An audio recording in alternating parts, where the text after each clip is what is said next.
A hyperobject is something so vast in scale, so deeply entangled in space and time that the human mind struggles to fully grasp it. Coined by philosopher Timothy Morton, hyperobjects include things like climate change, nuclear waste, and the internet, phenomena that exist everywhere and nowhere at once, defying our ability to isolate or control them. They are sticky, they entangle you, they exist in dimensions we move through daily, yet they remain just beyond touch, like shadows stretching through centuries. Hyperobject.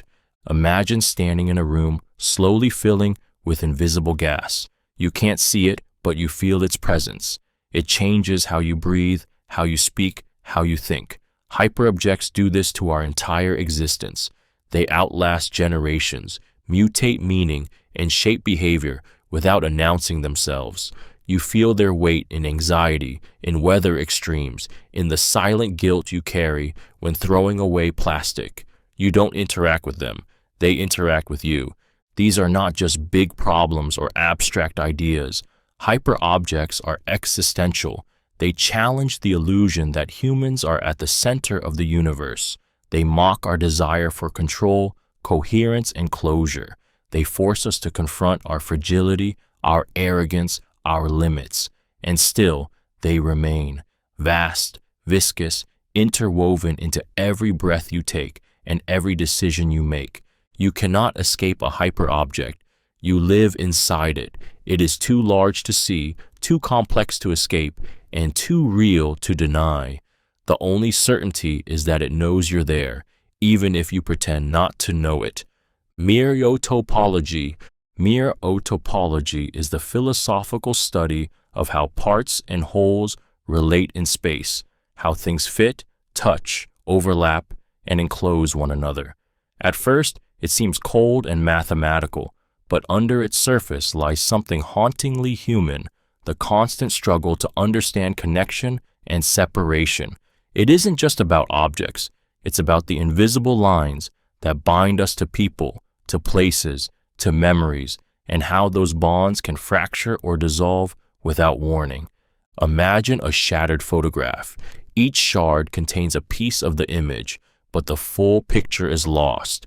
Is the whole still there, broken into pieces, or has something essential disappeared? Mereotopology asks these questions, not just of pictures, but of identity, love, society. When someone dies, is their absence a part of us? When a relationship ends, do its echoes still occupy space within us? Where do things begin, and where do they truly end? It becomes deeply unsettling when applied to the body. Are we just parts, organs, cells, skin, or is there a mysterious whole that emerges only in unity? If a limb is lost, are we still complete? What about memories? Can a self fragment? This logic extends to nations, ecosystems, even consciousness itself. A border drawn on a map divides, but Mereotopology reminds us the land doesn't recognize the line. Wholeness is often a story we tell ourselves because to admit the blur, the entanglement, the uncertainty of boundaries is terrifying. Every touch, every break, every connection leaves traces. Nothing is fully isolated. Everything bleeds into everything else, and in that overlap, meaning is born or lost. Aporetics. Aporetics is the philosophy of impossibility, the study of problems that refuse to be solved. These are not puzzles waiting for clever answers. They are wounds in the fabric of thought, questions so tangled they unravel logic itself. Can we ever know we're not dreaming? Can free will exist in a deterministic universe? What is the self really? The more you try to answer, the deeper the paradox pulls you in. Aporia, the root of aporetics, means without passage. You find yourself in a conceptual labyrinth, no exits, no certainty, only echoes of deeper confusion. And yet, this isn't failure, it's revelation, because aporetics isn't about finding answers, it's about confronting the raw limit of human understanding. It holds your gaze steady where most turn away. It dares you to stare into the infinite and not blink. There's something deeply human, even tragic, in this struggle. Our minds crave closure. We want the world to make sense, to be tidy, to obey. But Aporetics exposes the cracks beneath that order. It says, what if there are questions that don't yield? What if thinking is not a path to mastery, but a ritual of humility? It's in those moments, when reason breaks down, when certainty dissolves, that something transformative happens. You don't collapse, you awaken, you begin to understand that not everything can be grasped, and maybe that's the point. Some truths aren't found, they are felt in the very ache of their absence. And that ache, that unbearable silence at the edge of reason, is where Aporetics lives. Speculative Realism. Speculative realism is a rebellion, a philosophical uprising against the comforting lie that reality is shaped by the human mind. For centuries, thinkers insisted that we could never access the world as it is, only as it appears to us. Reality was filtered, constructed, softened by perception. But speculative realism tears that veil down. It declares, without apology, that the world does not need us. Objects exist, collide, transform, and vanish, independent of our thoughts, feelings, or categories. It's a terrifying liberation, because it means the cosmos is not made for us. A rock doesn't care if you see it. A star doesn't wait to be named. There are black holes, glaciers, extinct species, chemical bonds, all moving in brutal indifference to human consciousness. Speculative realism tells you, your mind is not the center. You are not the final interpreter. You are simply in the world, not of it. This philosophy forces a kind of humility that cracks the ego. It asks, what if things have their own reality, their own secret logic, utterly alien to ours? What if the spoon, the forest, the cell, each hold a truth no mind will ever reach? And yet, in this strangeness, there's a strange beauty. It reawakens wonder. The world becomes mysterious again, not because it is unknowable, but because it refuses to be domesticated by human thought. It moves beyond us, beneath us, around us. Speculative realism invites you to let go of control, to feel the cold, vast pulse of a universe that does not care if you understand it, and yet surrounds you in every breath, every step, every silent, indifferent star. Enactivism. Enactivism shatters the illusion that your mind is a sealed chamber processing the world from behind your eyes. It says, you are not a brain in a box. You are a body in motion, a self shaped by doing, sensing, reaching. Cognition is not something that happens inside you. It happens between you and the world. You think by being alive, by moving, by touching, by breathing. Every thought is born in flesh. This view rejects the sterile model of the brain as a computer. Enactivism whispers something far more intimate. Your thoughts emerge from how you inhabit space, how your fingers wrap around a coffee cup, how your breath shifts as you run, how your eyes track the dance of light across a wall. You do not observe the world, you co-create it. To understand anything is to participate in it. The child learning to walk, the dancer melting into rhythm, the lover reading another's silence. These are not mere sensations. They are cognition, and it means that thinking is not cold calculation. It is movement, emotion, struggle, adaptation, the way your skin tingles when rain begins to fall, how your posture changes when you feel seen. All of it is thought, embodied. This changes everything. It means trauma lives in muscle. It means healing begins with presence. It means knowledge is not abstract, but physical, tactile, alive. Enactivism doesn't just ask you to think differently. It asks you to be differently, to stop dissecting experience and start inhabiting it, because only in the dance between body and world does the mind come alive. Object-oriented ontology. Object-oriented ontology, OOO, is a bold philosophical stance that dares to say, humans are not the center, not of the universe, not of thought, not even of meaning. In this worldview, everything, a rock, a tree, a virus, a memory, a shadow, has its own reality, its own depth, its own mysterious inner life that is not reducible to what it does for us or how we perceive it. Objects do not just exist for us, they exist with or even despite us. This idea is radical because it severs the privileged status of the human mind. We're used to thinking that meaning begins when we arrive, but insists. Objects don't need your attention to be real. A chair isn't just a chair because someone sits in it. It exists on its own terms in a web of relations too rich and strange for human understanding. The theory whispers something haunting. You will never fully know any object, not even yourself. Everything hides more than it reveals.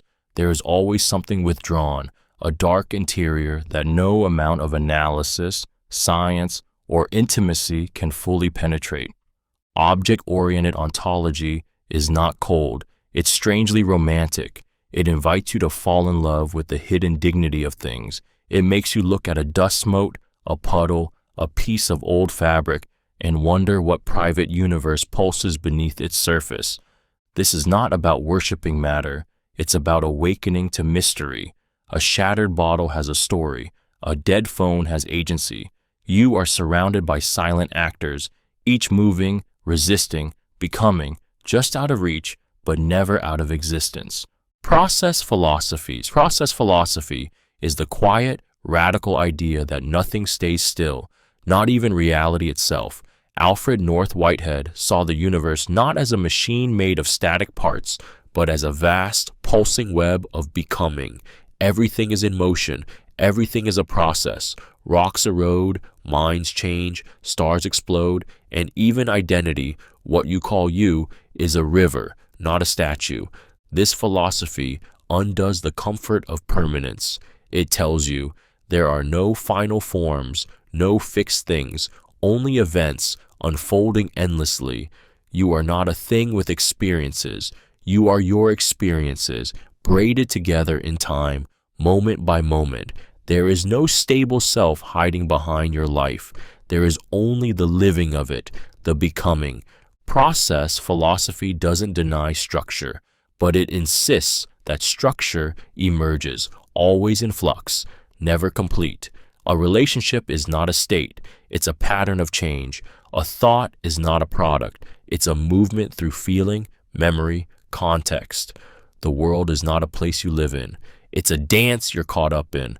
There's something both terrifying and freeing in this. Terrifying, because it means nothing lasts forever.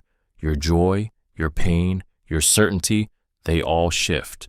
But freeing too, because nothing is final. You are never stuck, never trapped. You are not a prisoner of your past. You are process, unfinished, unfolding, alive. Whitehead called the universe a creative advance into novelty. Every moment is a fresh experiment. Every second is new. And in this endless river of becoming, the only truth is change, and the only sin is to try to hold still. Ontological pluralism. Ontological pluralism is the quiet explosion at the heart of philosophy. It says there is not one single absolute way to exist. There are many. Reality is not a flat plane of sameness. It's a wild, layered terrain of different modes of being. Numbers exist differently than people. A memory is not like a mountain. A dream does not share the same kind of real as a heartbeat, yet all of them are. Each one pulses with its own kind of presence, its own rhythm of truth. This idea doesn't just disrupt metaphysics, it breaks the very ground you walk on. You were told to find the truth, the reality, but ontological pluralism says there is no singular truth to dominate all others. There are truths, realities, each one formed by context, culture, consciousness, or condition. A spirit to a shaman is no less real than a law to a judge. The world of physics and the world of poetry do not cancel each other out. They coexist, each humming its own melody in the great orchestra of being. And if there are many ways to be, then there are many ways to matter. This philosophy creates space for the marginalized, the mystical, the metaphorical. It resists erasure. It resists tyranny. It says, your world might not be mine, but both deserve to stand. Ontological pluralism doesn't offer comfort. It demands responsibility. Because when being itself wears many masks, you must listen more carefully, look more deeply, and never again assume that what is for you is all that can ever be. Moral particularism. Moral particularism is a defiant whisper in a world obsessed with rules. It says there are no fixed moral laws, no universal do this or don't do that. Instead, the right thing depends on the situation, on the pulse of the moment, the weight of context, the texture of lives intersecting in real time. What's right in one case might be wrong in another, and that doesn't make you immoral. It makes you human. This idea feels dangerous because we crave certainty. We want commandments, algorithms, formulas to save us from the aching complexity of moral life. But particularism looks you in the eye and says, you won't find clarity in rules. You'll find it in attention. Deep, fierce attention to the people in front of you, the histories they carry, the pain they don't say out loud. Helping a friend cheat on a test? Usually wrong. But what if their future depends on it? Lying to protect someone? Usually dishonest. But what if the truth would destroy them for no reason? Particularism doesn't give you permission to do whatever you want. It demands something harder, that you care enough to see the difference. There is no moral autopilot here. Every decision is a new beginning, every moment a test of wisdom. It's exhausting, and yet it's the only way to truly honor the depth of life, because ethics is not math. It's mercy, it's judgment, it's standing in the storm of circumstance, holding nothing but your ability to feel, to see, to choose, and to live with what comes next. The Metaphysics of Absence.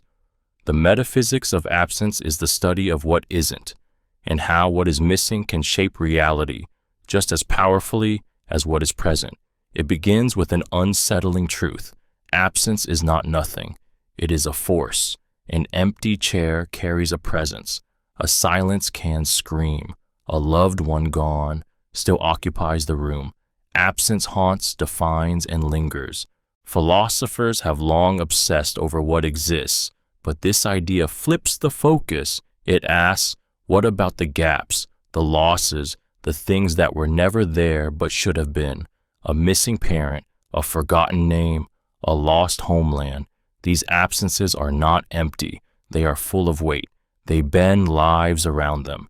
They are shadows that give shape to light. The metaphysics of absence reveals that reality is stitched together, not just by what is, but by what is longed for, grieved, or feared.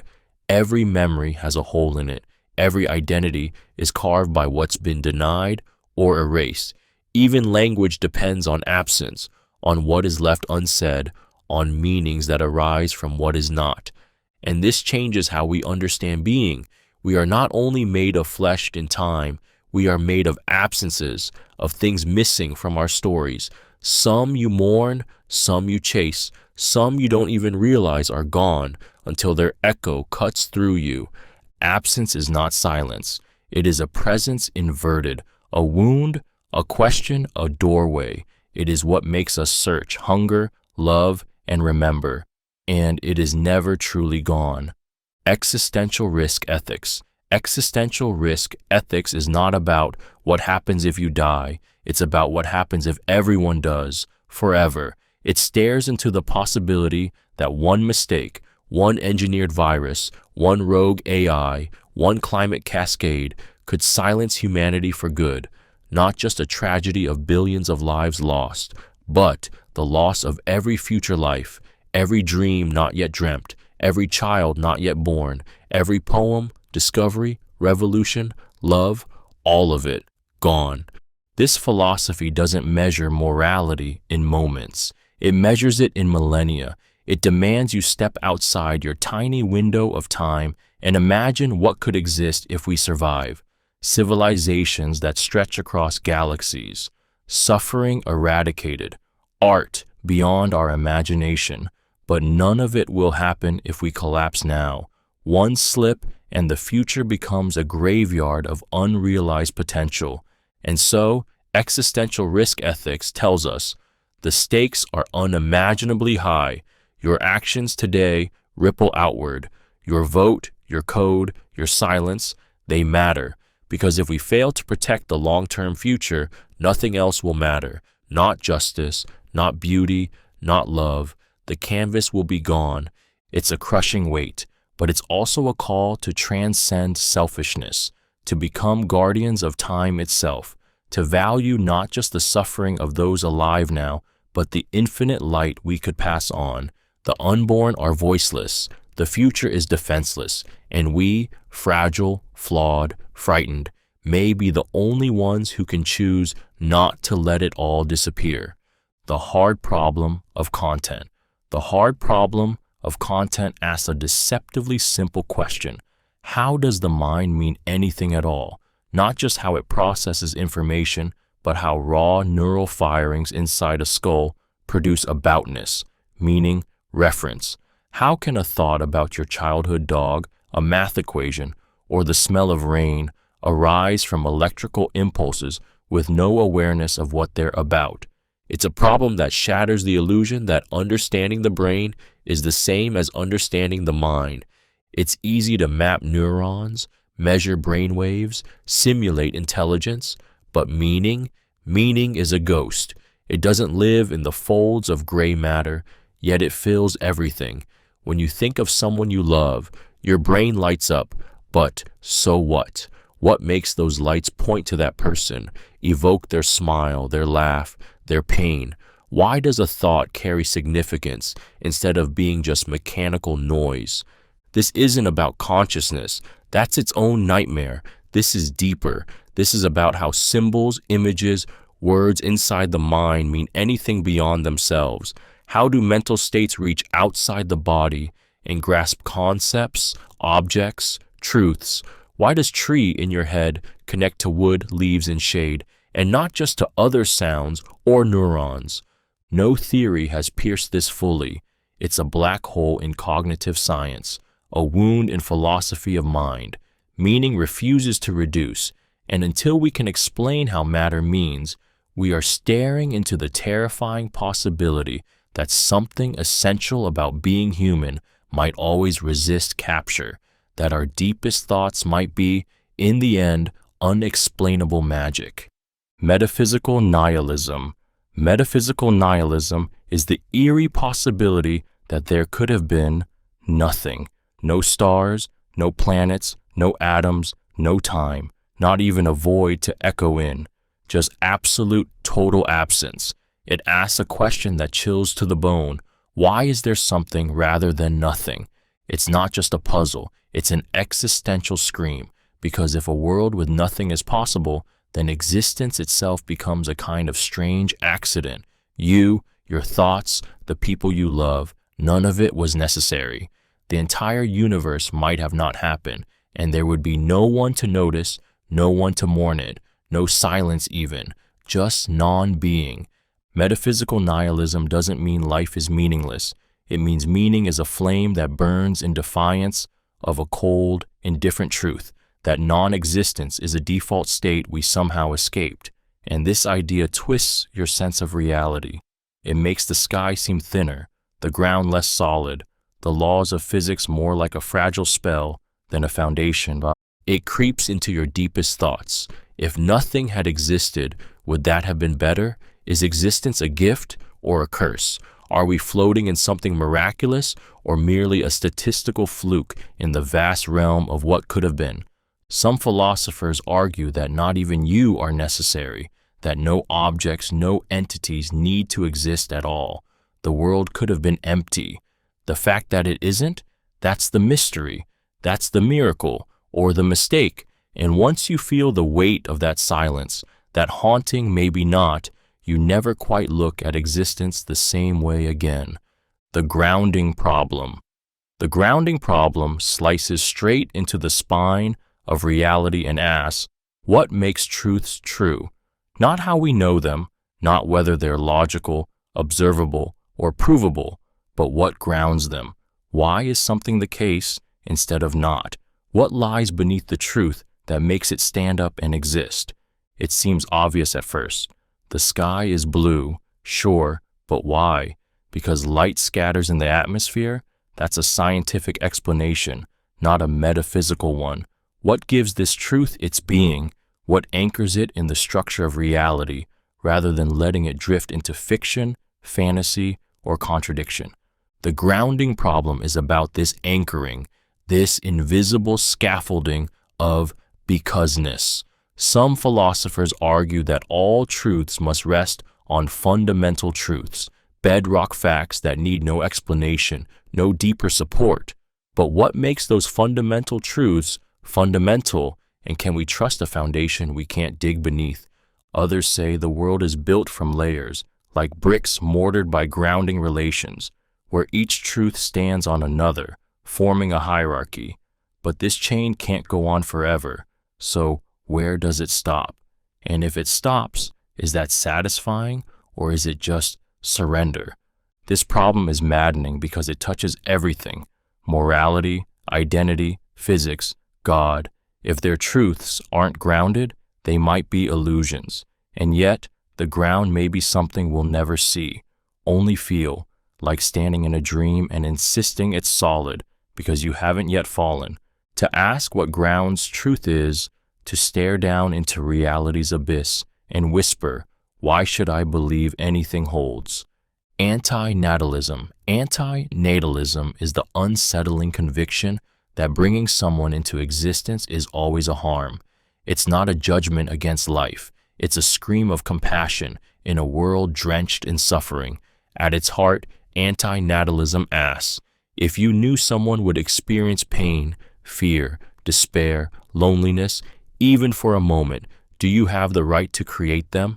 To be born is to be thrown into a world you didn't choose, with a body that will decay, in a system that can betray. Surrounded by beauty, you'll one day lose. No one escapes death. No one escapes pain. And antinatalism refuses to look away from that. It says, maybe the kindest act is non-creation. Maybe not existing is the only state free from harm. This isn't pessimism, it's mercy. The antinatalist doesn't hate life, they mourn its cost. They see every child not as a bundle of joy, but as a future vessel of suffering, not because that child won't laugh or love, but because they will also cry, ache, grieve, and die. All of us do. That's the price of admission. And yet, we romanticize birth. We call it a gift. But antinatalism replies, a gift is only good if the recipient would choose it, and no one consents to being born. This idea cuts deep. It challenges parenthood, hope, and even meaning itself, but it does so from a place of radical empathy. It whispers, what if the most selfless act is to spare a life not yet lived? What if love sometimes means saying no to suffering, to chance, to the silent gamble of existence itself? Panpsychism. Panpsychism is the unsettling, wondrous idea that consciousness is not rare, it's everywhere, not just in humans, not just in animals, but in every flicker of existence.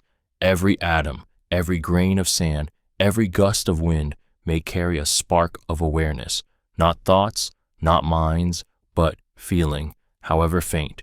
The entire universe, under this view, is lit from within. This doesn't mean your chair has opinions or your phone is daydreaming. It means that the building blocks of reality, the particles that make up neurons, rocks, oceans, and stars, may each contain a whisper of subjectivity, an interior shimmer we will never touch, but which, together, combine into the rich inner life we know as consciousness. Panpsychism doesn't try to explain consciousness by reducing it to mechanics or chemistry. It turns the question inside out. It says, maybe consciousness isn't something that emerges from complexity. Maybe it's something that was always there, in some primitive, ghost-like form, stitched into the very fabric of matter itself. And suddenly, the world changes. Trees stop being objects and become silent presences. Rivers might feel their flow. Dust might ache to drift. The sky might notice its own vastness.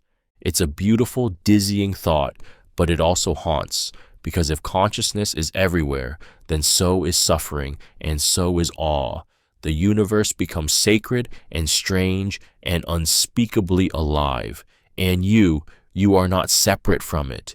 You are a moment in its long dream, a node in its great, silent mind, a single pulse in a cosmos that just might be awake. Hylomorphism is the ancient electrifying idea that everything you see, every tree, every animal, every human, is made not just of stuff, but of form and matter, intertwined like soul and body. Matter is the raw clay of the universe. Form is the shape, the essence, the invisible structure that gives it meaning. Neither exists alone. Together, they create everything that is. You are not just a pile of atoms. You are a pattern, a living form, sculpted into flesh. Your cells change, your thoughts shift, but something about you holds. That something is form, silent, persistent, intangible. It's why you remain you, even as your body renews itself over the years. It's why a shattered vase stops being a vase. The matter is still there. The form is gone. Hylomorphism doesn't just explain objects. It illuminates life. It whispers that meaning isn't an accident, that purpose isn't layered on after the fact. The oak tree was always reaching from within the acorn. The human spirit isn't floating above the body. It's woven into its very being. Form and matter, dancing, inseparable. It reawakens the sacredness of the physical. Your hands are not just biological tools. They are the embodiment of your intent. A violin isn't just wood and string. Its form is music waiting to happen. A corpse is not a person because the form, the soul, the essence is gone. Matter remains, meaning does not. In a world obsessed with surfaces and fragments, hylomorphism insists there is depth beneath the visible, that everything has a hidden structure, and without form, nothing truly is. Priority monism. Priority monism is the provocative claim that the universe, taken as a whole, is more fundamental than any of its parts. Not just bigger, not just the sum, but ontologically prior. You are not the basic unit of existence. Neither are atoms, quarks, or galaxies. It's everything together that comes first. The parts only make sense because the whole exists. It turns our intuition upside down. We usually think we can break reality down, study it piece by piece, and find truth at the bottom. But priority monism says, the bottom isn't where truth lives. Reality is top down. The cosmos isn't built from parts that just happen to connect. The parts are only what they are because of the unity they form. This isn't poetic, it's metaphysical. Your hand is only a hand because it belongs to you. A note is only meaningful inside a melody. A page has weight, but the book has meaning. In the same way, the universe doesn't emerge from us. We emerge from it. You are not a standalone thing. You are a ripple in a larger wave, and that wave is what is ultimately real. It's a humbling idea. It means your individuality, your sharp edges, your sense of separateness is an illusion of scale. You exist, yes, but only within, only as part. You aren't the root of anything. You are an unfolding of something deeper, older, and unimaginably vast. Priority monism asks you to stop looking down at the dust and start looking up at the sky, because maybe, just maybe, the truth is not in the pieces, but in the total breathing unity they form. Phenomenological reduction. Phenomenological reduction is the radical act of stepping outside the world, not physically, but mentally, to uncover what remains when you strip away every assumption. Edmund Husserl called it epoche, the suspension of judgment, the bracketing of belief. It's not detachment, It's awakening. You set aside what you think you know about objects, meanings, even your own identity, and ask, what truly appears to me right here, right now? You are not trying to reach truth through science or argument. You are returning to the raw experience before language distorts it, before culture shapes it. The world is no longer out there. It is given to you moment by moment through sight, sound, sensation. A chair isn't a chair. It's a shape, a texture, a presence. A loved one isn't a concept. They are warmth, breath, nearness. In this reduction, you uncover not answers, but essences, the pure phenomena of experience. And then something uncanny happens. The world you thought you knew melts away, and in its place arises a deeper, quieter world, one that doesn't shout facts, but whispers truths. You see the seenness of seeing, the feltness of feeling. You realize that every moment of consciousness is not a mirror of reality, but a creation, a gift, an encounter. This is not escape, it's confrontation. Phenomenological reduction demands you stop clinging to the world as familiar and face it as given. No assumptions, no stories, just consciousness, wide open, trembling before the mystery of being. What is left when you leave everything behind? Only everything you've never truly seen. Epistemic injustice. Epistemic injustice is the quiet violence of not being believed. Coined by philosopher Miranda Fricker, it's the harm done when someone is wronged as a knower, not just ignored, but systematically silenced, discredited, or diminished because of who they are. It's the woman whose testimony is doubted because she's too emotional. It's the person of color whose knowledge is dismissed because it doesn't fit into a white framework. It's the survivor whose story is met with skepticism, not sympathy. This isn't just about ignorance, it's about power. The power to define what counts as knowledge. The power to decide who gets to speak and who gets heard. Injustice here doesn't look like chains or wounds. It looks like interruptions, raised eyebrows, shrugs, the slow erosion of credibility. And it cuts deeper than we often admit because it strikes at the core of personhood, the ability to make sense of your world and share that meaning with others. There are two faces to it. Testimonial injustice is when someone's word is discounted because of prejudice. Hermeneutical injustice is worse. It's when your experiences don't even have a place in the collective language. You feel something, you live something, but there are no words for it, no recognition. It leaves you gasping, invisible, alone in the silence. Epistemic injustice haunts classrooms, courtrooms, boardrooms. It doesn't scream, it whispers, it doubts. And the wound it leaves isn't just exclusion, it's erasure. It tells people, your voice doesn't matter, your truth doesn't count. And in doing so, it doesn't just steal knowledge, it steals dignity. Feminist Epistemology. Feminist epistemology is the fierce and tender cry that knowledge is never neutral. It tears off the mask of objectivity worn by centuries of male-dominated philosophy and reveals what has been ignored, silenced, dismissed, that who asks the question shapes the answer, that the knower's gender, body, history, and power matter, that truth, stripped of experience, is often just another tool of control.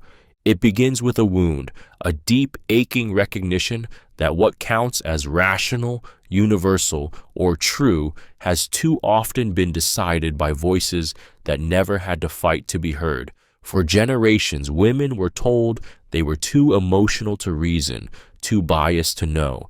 Their insights were anecdote, their pain, exaggeration, their silence, consent. Feminist epistemology doesn't just protest this, it explodes it.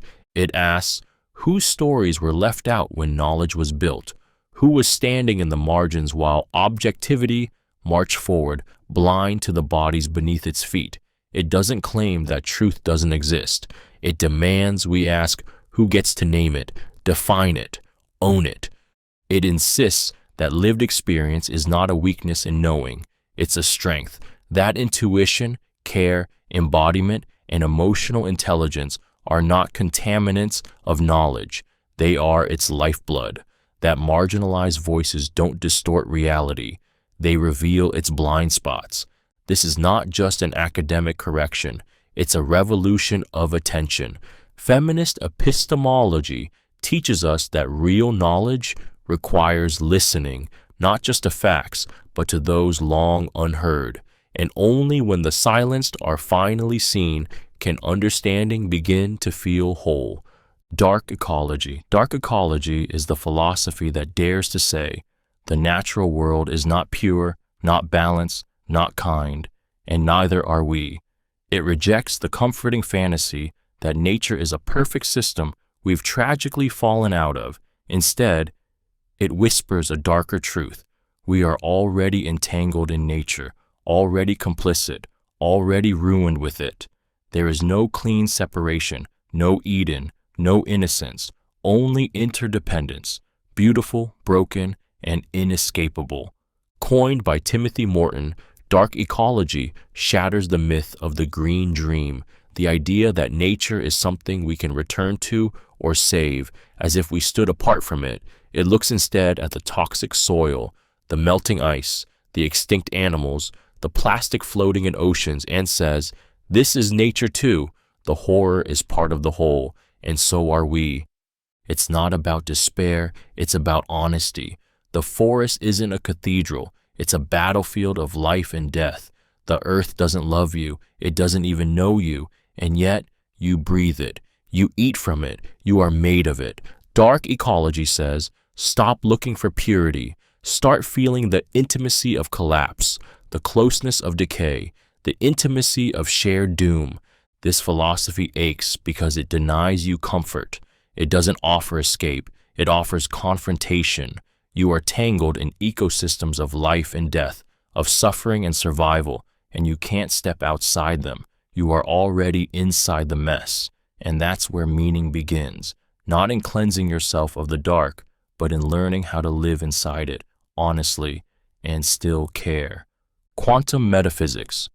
Quantum metaphysics is where science collides with the abyss, where the smallest particles of reality begin to whisper riddles no logic can fully tame. It's not just about electrons or quarks. It's about the terrifying, beautiful idea that the foundation of the universe is uncertainty, that being itself might be a dance of probability, not presence. What is real may not be what is there, but what could have been. At the quantum level, particles flicker between states, exist in multiple places at once, and only decide where they are when you look. The act of observing doesn't just reveal reality, it creates it. Suddenly, the line between subject and object blurs, and metaphysics, the study of being, must confront a new, disorienting truth. Existence may not be stable, it may not even be independent of our gaze. This shakes the pillars of classical philosophy. If matter is cloud-like, if identity is entangled, if cause and effect break down into wild webs of possibility, then how do we say what anything is? What if the universe doesn't unfold like a story, but like 1,000 overlapping dreams, each branching into others we'll never touch? Quantum metaphysics isn't content to watch from a distance. It demands that you feel the vertigo of a world where determinism shatters, where the future isn't written, where things exist only in relation. You are not separate from the universe. You are folded into it. Your choice, your attention, your being affects what is. And once you glimpse that, reality stops being solid. It becomes something far stranger and far more alive. Paraconsistent logic. Paraconsistent logic is the rebel child of rational thought, the logic that dares to embrace contradiction without collapse. In classical logic, a single contradiction is fatal. If something is both true and false, everything becomes meaningless. But paraconsistent logic says, no, the world is messy, human reasoning is fallible, and sometimes truth comes wrapped in paradox. Instead of shutting down, it holds the tension and keeps thinking. It's the logic of complexity, of grief, of politics, of love. You can hate someone and still love them. You can believe in justice and know it fails. You can see the beauty in a world that's burning. Paraconsistent logic lets contradiction exist without implosion. It reflects how we actually live, not in perfect clarity, but in the storm. This philosophy is a direct affront to the rigid, brittle idea that truth must always be clean. It knows that some systems cannot be forced into harmony without losing something real. It doesn't glorify contradiction, it survives it. It's the logic of war zones, of ethics in crisis, of science at the edge of understanding. It lets you say, this is broken and still functioning. This hurts and still matters. Paraconsistent logic doesn't fix contradiction. It holds it like a wound that won't close, but also won't kill. It's not confusion, it's resistance. It's clarity that refuses to flatten complexity for the sake of comfort. It shows us that contradiction isn't always a flaw. Sometimes it's the sign that we're touching something real, something raw, unstable, and deeply alive. Deconstruction. Deconstruction is not destruction. It is the slow, surgical unraveling of meaning, born from the restless mind of Jacques Derrida. It doesn't aim to tear ideas down. It shows that they were never as solid as we thought. It looks at language, at truth, at identity, and it whispers, there are cracks in everything, and in those cracks, everything begins to shift. We speak as if words are stable, as if concepts hold still, but deconstruction reveals how every term carries its opposite, how every claim hides a contradiction, how every structure leans on what it excludes. Truth depends on context, presence depends on absence, meaning slips, multiplies, escapes. A word means one thing here and something entirely different there. Even the most sacred ideas, justice, freedom, identity, are built on shifting sand. Deconstruction doesn't offer a better system. It offers discomfort. It wants you to feel the floor tilt beneath your feet, to realize that the very tools you use to think are compromised. You think in binaries, good, bad, self-other, male, female, speech, writing. But these pairs are never equal. One dominates, one gets a race. Deconstruction asks, what if the lesser term has always been haunting the first, waiting to return? It's a philosophy of ghosts, of traces, of silence, echoing beneath every statement. It teaches that nothing is pure, nothing is final, that meaning is always deferred, like a horizon you can see but never touch. And once you start to see this, once you feel how unstable every truth becomes under your fingers, you never read, speak, or think the same way again. You begin to live in the in-between, and the in-between is alive. Eco-Phenomenology. Eco-Phenomenology is the quiet, aching realization that the earth is not a backdrop. It is presence. It's not scenery. It's not nature as object. It is a living, breathing field of meaning that you are part of, not apart from. This philosophy emerges where environmental thought and phenomenology collide, revealing that the world doesn't just surround us, it speaks to us through wind, soil, trees, silence. It begins with the body, your feet pressing into dirt, your breath sinking with mountain air, the smell of rain pulling forgotten memories to the surface. Eco-Phenomenology asks, what if the world is not just what we perceive, but how we perceive ourselves? The forest sees you, the river shapes your thoughts, the desert stretches your sense of time. Your consciousness is always rooted in a place, in sensation, in earth. This is not poetic metaphor. It is a rupture in modern thought. For too long, the world was something to analyze, exploit, measure. Eco-Phenomenology tears down that distance and whispers something sacred. The world is alive, and you are its participant, not its master. And suddenly, environmental destruction becomes more than a crisis of resources. It becomes a crisis of meaning. Every tree felled, every animal lost, every river poisoned, each is a silencing of something ancient and vital. It's not just the planet that suffers, it's your ability to feel fully alive within it. Eco-Phenomenology doesn't ask you to think about the earth, it asks you to feel with it, to know that when you stand barefoot in the grass, the world is not beneath you, it is holding you. Transcendental Idealism. Transcendental Idealism is Immanuel Kant's thunderbolt to human certainty, the revelation that the world we know is not the world as it is, but the world as it appears through the lens of our mind. It is not reality that shapes our perception, but perception that shapes reality. Time, space, causality, these are not features of the external world. They are structures within us, organizing raw chaos into a coherent experience. Imagine trying to hear sound without ears, see color without eyes. Kant tells us, you can't even think of things without bringing yourself into the picture. There may be a reality out there. He called it the noumenon, the thing in itself, but we can never reach it directly. What we call the world is a version constructed by the architecture of human consciousness, and the terrifying, liberating truth is this: we don't see the world, we see our way of being in the world. This isn't solipsism. The world exists, but how it exists for us is forever filtered. Your mind is not a passive mirror, it is a sculptor.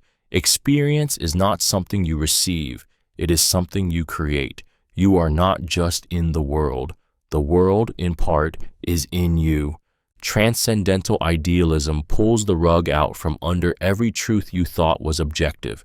It leaves you standing in a dream that feels solid, but is shaped by categories you never chose.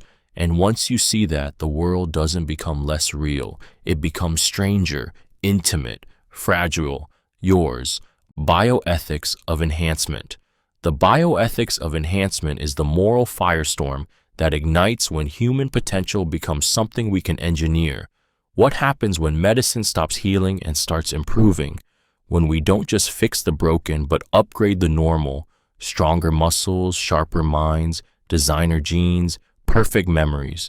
This philosophy confronts the boundary between care and ambition, therapy and transformation. It starts with a question that burns quietly beneath scientific triumph. Just because we can, should we? Enhancing humans sounds like progress, but hidden beneath the promise of better is a darkness that asks what happens to those left behind. If intelligence can be bought, if beauty can be designed, if emotion can be controlled, who gets to decide what's better? What if we turn humanity into a competition we never agreed to enter? This isn't just about ethics, it's about identity. What does it mean to be human when our capacities are no longer inherited but chosen, when our strengths come not from struggle, but from silicon, surgery, or spliced DNA? Do we become more ourselves or something else entirely? There's a haunting loneliness in this too. The child engineered to excel. Do they owe perfection to their parents? The enhanced worker? Are they still free to fail? In a world where flaws can be edited out, does vulnerability still have a place? The bioethics of enhancement isn't anti-science. It's a cry for caution in the face of power, because when the body becomes a product and the mind a modifiable tool, what we risk losing isn't just fairness. It's the fragile, unfinished miracle of simply being human. Alienation. Alienation is the silent scream of a life disconnected from purpose, from others, from the self. In its post-Marxist form, it stretches beyond factory walls and wage labor into every corner of modern existence. It's not just economic, it's emotional, spiritual, existential.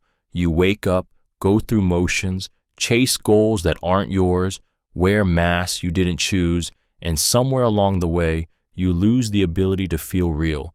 This kind of alienation whispers through the office cubicle, hums beneath endless scrolling, tightens in the throat during forced small talk. It's the ache of being a stranger to your own body, of watching yourself play a role while something deeper sinks below the surface. Post-Marxist thinkers saw that in a hyper-industrial commodified world, we don't just produce objects, we become them, measured, optimized, branded, sold. Relationships become transactions. Identity becomes marketing. Work becomes survival theater. And the deeper you go, the more the world feels like a place designed to keep you busy enough not to notice the emptiness gnawing at your center. Alienation isn't just sadness. It's the absence of belonging, the fracture between doing and meaning. You perform joy. You simulate connection. You hunger for wholeness and don't know what you're missing, only that something is. Post-Marxist thinkers dare to say, this isn't a personal failure. It's a symptom. Society itself is structured to extract your energy while starving your soul. And once you name it, once you feel that shiver of recognition, you begin to see it everywhere, in the faces on your morning commute, in the quiet panic before sleep, in yourself. Aesthetic Cognitivism. Aesthetic Cognitivism is the daring belief that art doesn't just move you, it teaches you. It argues that beauty isn't shallow, and feeling isn't the enemy of truth. A painting, a novel, a symphony, these are not escapes from reality. They are doorways into it. Through emotion, through imagination, art gives us knowledge that logic alone cannot reach. This philosophy doesn't claim that art replaces science. It claims that art reveals something different, something deeper. When you read a story about grief, you don't just understand grief, you inhabit it. You feel its weight, its texture, its silence. When you listen to music that aches, your body learns what words can't explain. Art awakens moral insight, emotional intelligence, and layers of awareness that remain hidden in statistics and syllogisms. Aesthetic cognitivism strikes against the old lie that only reason matters, that knowing is cold, detached, abstract. It insists truth can arrive as a whisper, as a tear, as a brushstroke that lingers in your memory long after reason has gone quiet. But it's not just about beauty, it's about transformation, the film that shifts your view of justice, the novel that makes you reconsider cruelty, the dance that shows you what courage looks like in motion. Art doesn't just reflect the world, it refracts it, revealing things that were always there but never seen. In a culture drowning in data, aesthetic cognitivism reminds us that not all truth is measurable. Some truths are felt, some truths are lived, and some truths only art can teach. Non-philosophy. Non-philosophy is not the absence of philosophy. It is philosophy turned inside out, broken open, stripped of its arrogance. Conceived by François Laruelle, it begins with a single explosive idea that philosophy has always tried to dominate thought, to speak for reality rather than with it. It assumes its own superiority, positioning itself as the final judge of truth, being, ethics, and meaning. Non-philosophy tears that throne to the ground. It doesn't aim to fix philosophy. It sees it as inherently flawed, inherently circular, always trapped in its own structures. Laruelle compares philosophy to a machine that endlessly folds the world into itself, mistaking those folds for truth. Non-philosophy steps outside the machine. It doesn't debate philosophy. It uses it like raw material, the way science uses data or music uses sound, without worship. At its core, non-philosophy treats human experience as radically immanent, already real, already full, already alive, without needing validation from thought. It refuses to make the world dependent on concepts. It replaces mastery with humility. The philosopher is no longer a master thinker. They are a generic human among others, grounded not in abstraction, but in lived, unfiltered reality. This is not chaos. It is liberation. Non-philosophy doesn't want you to think less. It wants you to think without hierarchy, without metaphysical chains. It wants philosophy to become democratic again, free from its endless self-importance, open to the ordinary, to the real, to the human that existed before the word. And once you feel that shift, once you sense the quiet dignity of thought that does not command, you may never bow to truth the same way again. Philosophy of Information. The philosophy of information is the quiet revolution that whispers, reality is not made of matter or energy, but information.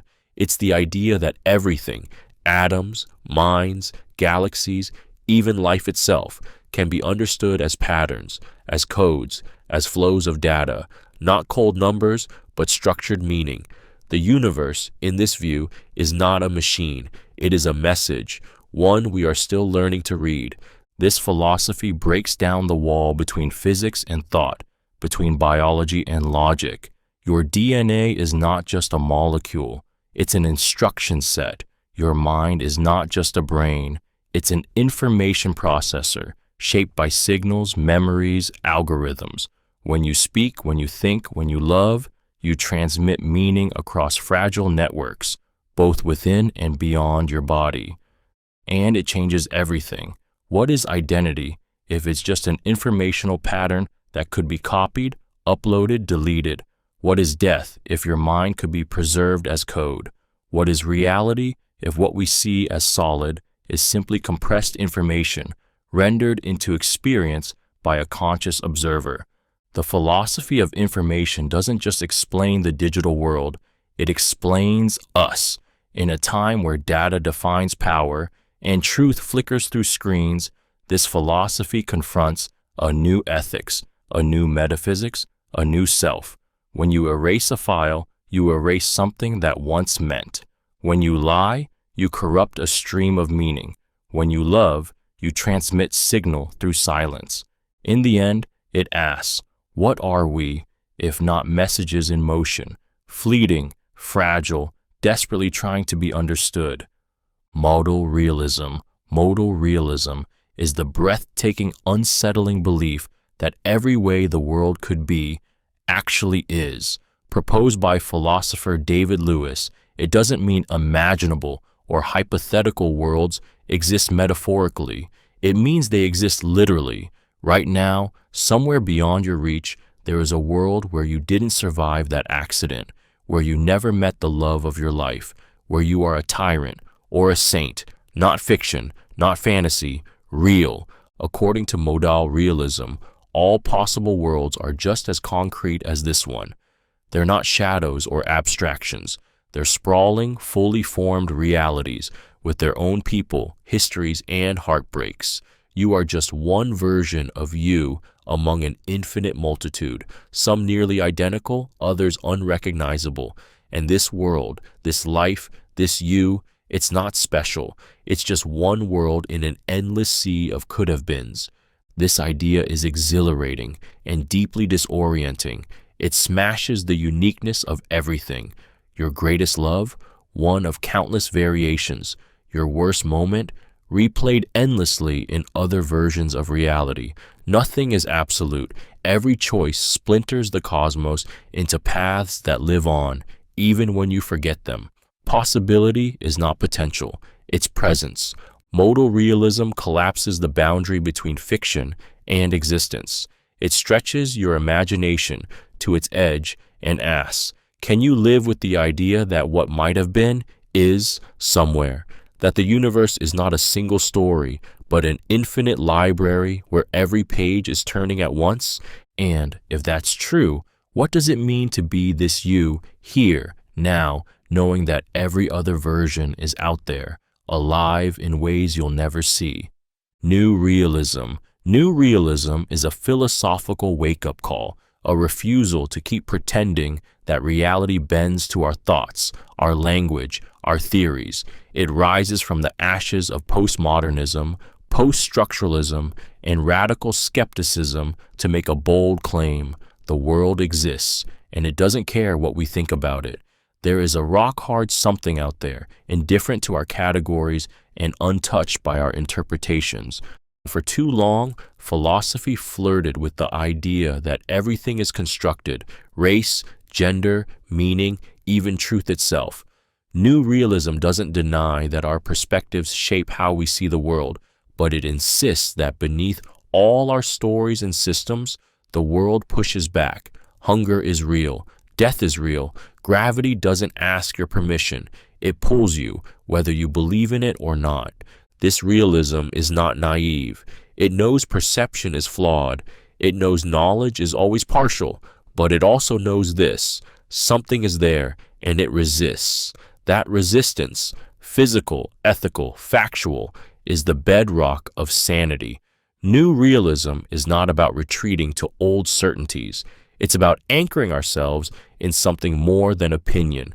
It is a return to the world with open eyes, to facts that bite, to events that rupture our theories, to others who suffer, not because we define their suffering, but because it is happening. And in this return lies a moral force. If reality is real, then consequences are real. Then truth matters, not as a game, but as something we owe each other, something we answer to. Neo-Aristotelian Ethics. Neo-Aristotelian ethics is a return, not to the past, but to the pulse of what it means to flourish as a human being. In a world obsessed with rules, consequences, and cold rationality, this philosophy turns inward, quietly asking, what kind of person are you becoming?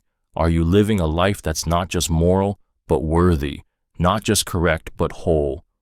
Rooted in the soul of Aristotle, but reborn for a fractured age, Neo-Aristotelian ethics doesn't begin with duty or outcomes. It begins with character. It tells you that ethics isn't something you apply, it's something you embody. That virtue isn't memorized, it's cultivated. Courage, honesty, generosity, humility, these are not checkboxes. They are muscles, grown through habit, shaped by community, sharpened by struggle. You are not a moral calculator. You are a living being, wired for meaning, wired for growth. This ethic sees you not as a rule follower, but as a work in progress, and every choice is a step, forward or backward, on the path toward eudaimonia, a life of deep flourishing excellence, not perfection, but harmony, not sainthood, but integration. Neo-Aristotelianism is brutally honest. It doesn't promise that virtue will always be rewarded. It doesn't hide that the right thing is often the hardest thing. But it insists that a good life is possible, not by obeying, but by becoming. Becoming the kind of person who acts well, not because they must, but because it flows from who they are. And in a world screaming for shortcuts, it dares to say, the slow, quiet work of shaping your soul is still the most powerful revolution there is. Metalinguistic Negotiation. Metalinguistic negotiation is the silent war beneath every argument, the clash not over facts, but over the meaning of words themselves. It happens when two people seem to disagree about an issue, but what they're really fighting over is the very language used to frame it. What counts as freedom? What defines woman? What does justice mean? The words sound familiar, but the ground beneath them is shaking. This isn't a misunderstanding. It's a collision of worldviews wrapped in syllables. You argue about whether a protest was violent, but one side means broken windows, the other means broken bodies. You debate if someone is racist, but the word holds centuries for one person and only slurs for another. The conversation spirals, not because facts are unclear, but because the meanings themselves are being contested. Metalinguistic negotiation reveals something raw and often painful. That language is not a neutral tool, it's a battlefield. Every word you use carries weight, history, politics. When someone pushes back, not just on what you said, but how you said it, they're not nitpicking. They're trying to renegotiate the lens through which the world is seen. This process is messy and often infuriating. You think you're having a rational discussion, but really, you're both pulling on opposite ends of a word, trying to make it reflect your reality. But this struggle is not trivial. It's how society evolves. It's how laws shift, how rights emerge, how silence turns into speech. And once you see it, you can't unsee it. Every debate becomes a deeper one. Not what's right, but what does right even mean? Moral luck. Moral luck is the brutal, disorienting truth that your moral worth can depend on things utterly beyond your control.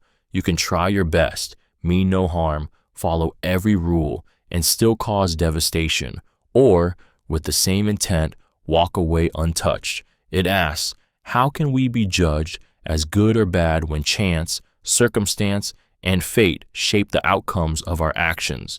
Imagine two drivers, both drunk, both reckless.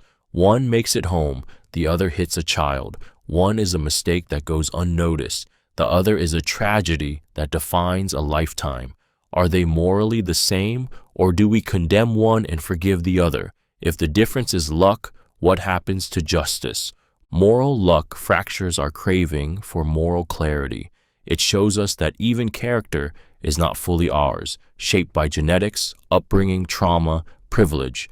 You were born into a context you didn't choose, handed a deck you didn't shuffle, and yet you are held responsible for what you do with it. Is that fair? Can morality survive that kind of randomness? This idea doesn't comfort, it haunts. It whispers that you are vulnerable to being morally stained by accidents or lifted by grace you didn't earn. It shakes the idea of the self-made hero, the blameworthy villain. It makes morality feel less like a judgment and more like a fragile hope. And once you see it, you can't unsee it. Every headline, every verdict, every shame you carry or praise you receive feels heavier, stranger, because deep down you start to wonder, how much of who I am is mine? Extended mind thesis. The extended mind thesis is a breathtaking challenge to everything you think you know about thinking.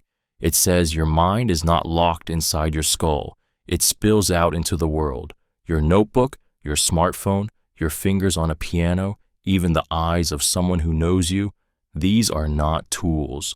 They are parts of you. When you reach for a calculator to solve a problem, your cognition isn't pausing. It's continuing, extending, growing. This idea, proposed by philosophers Andy Clark and David Chalmers, fractures the wall between mind and environment. It claims that your thoughts aren't trapped in a biological prison. They stretch into the things you trust, the systems you use, the people who finish your sentences. Memory doesn't live only in your brain. It lives in sticky notes, text messages, and maps.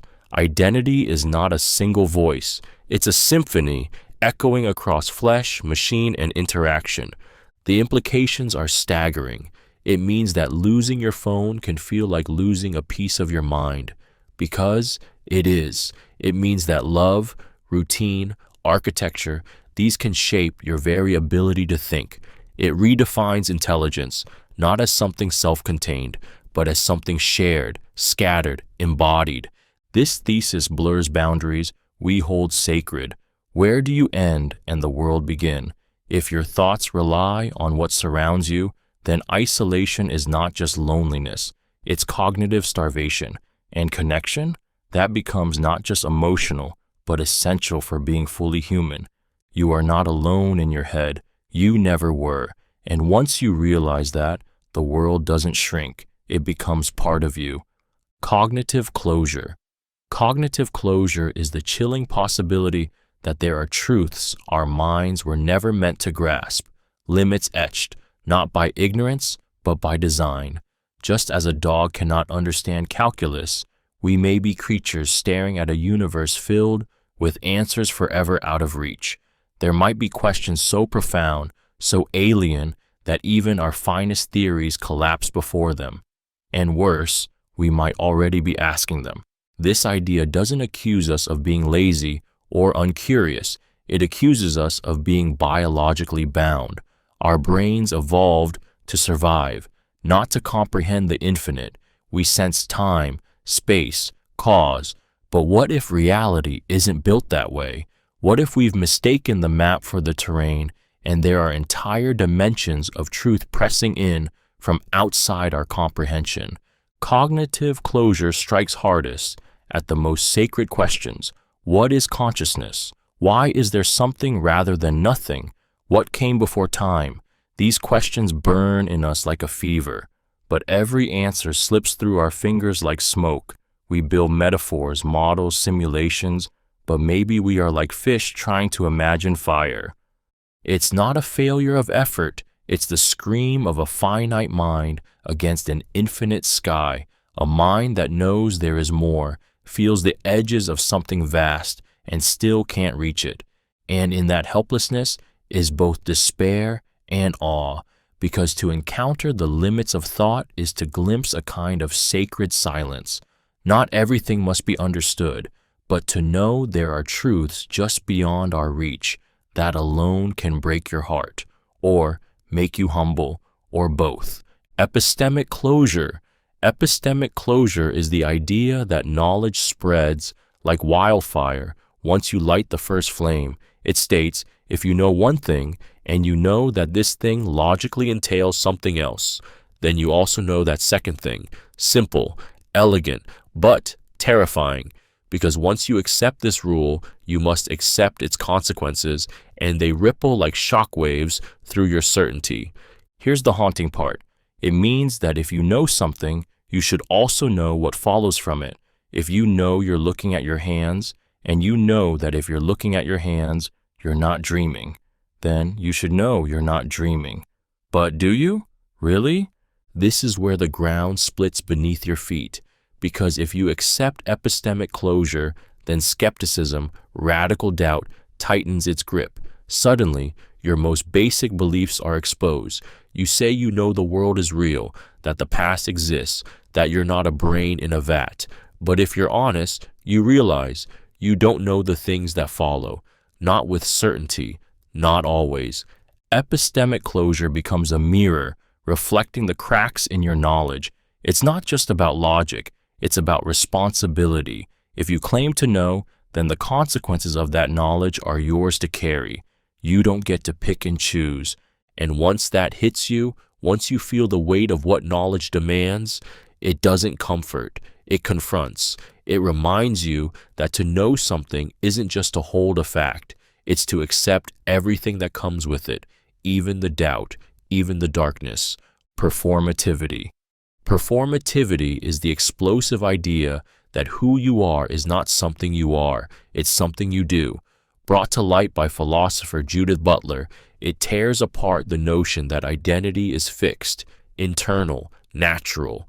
Gender in this view is not a truth we discover, but a script we perform again and again until it feels real.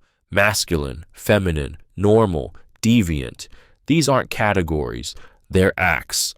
From birth, we're taught the choreography, the clothes, the posture, the tone of voice, the way we're supposed to speak, walk, smile, hide, and we perform, not because we're fake, but because we're human, creatures shaped by repetition, surveillance, and desire.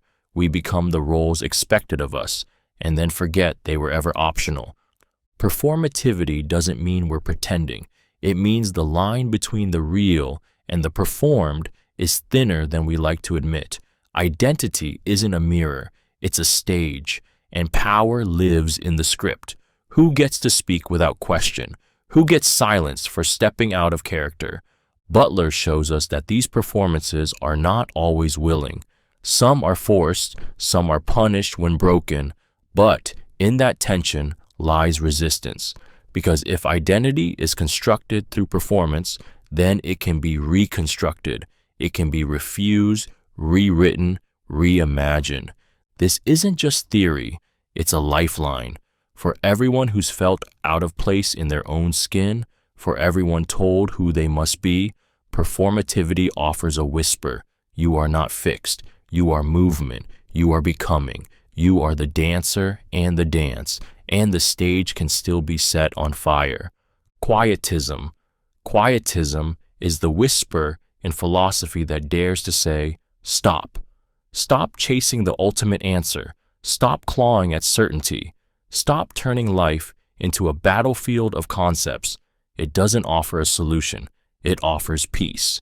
It tells you that many of the questions philosophy torments itself with are not problems to be solved, but illusions to be let go.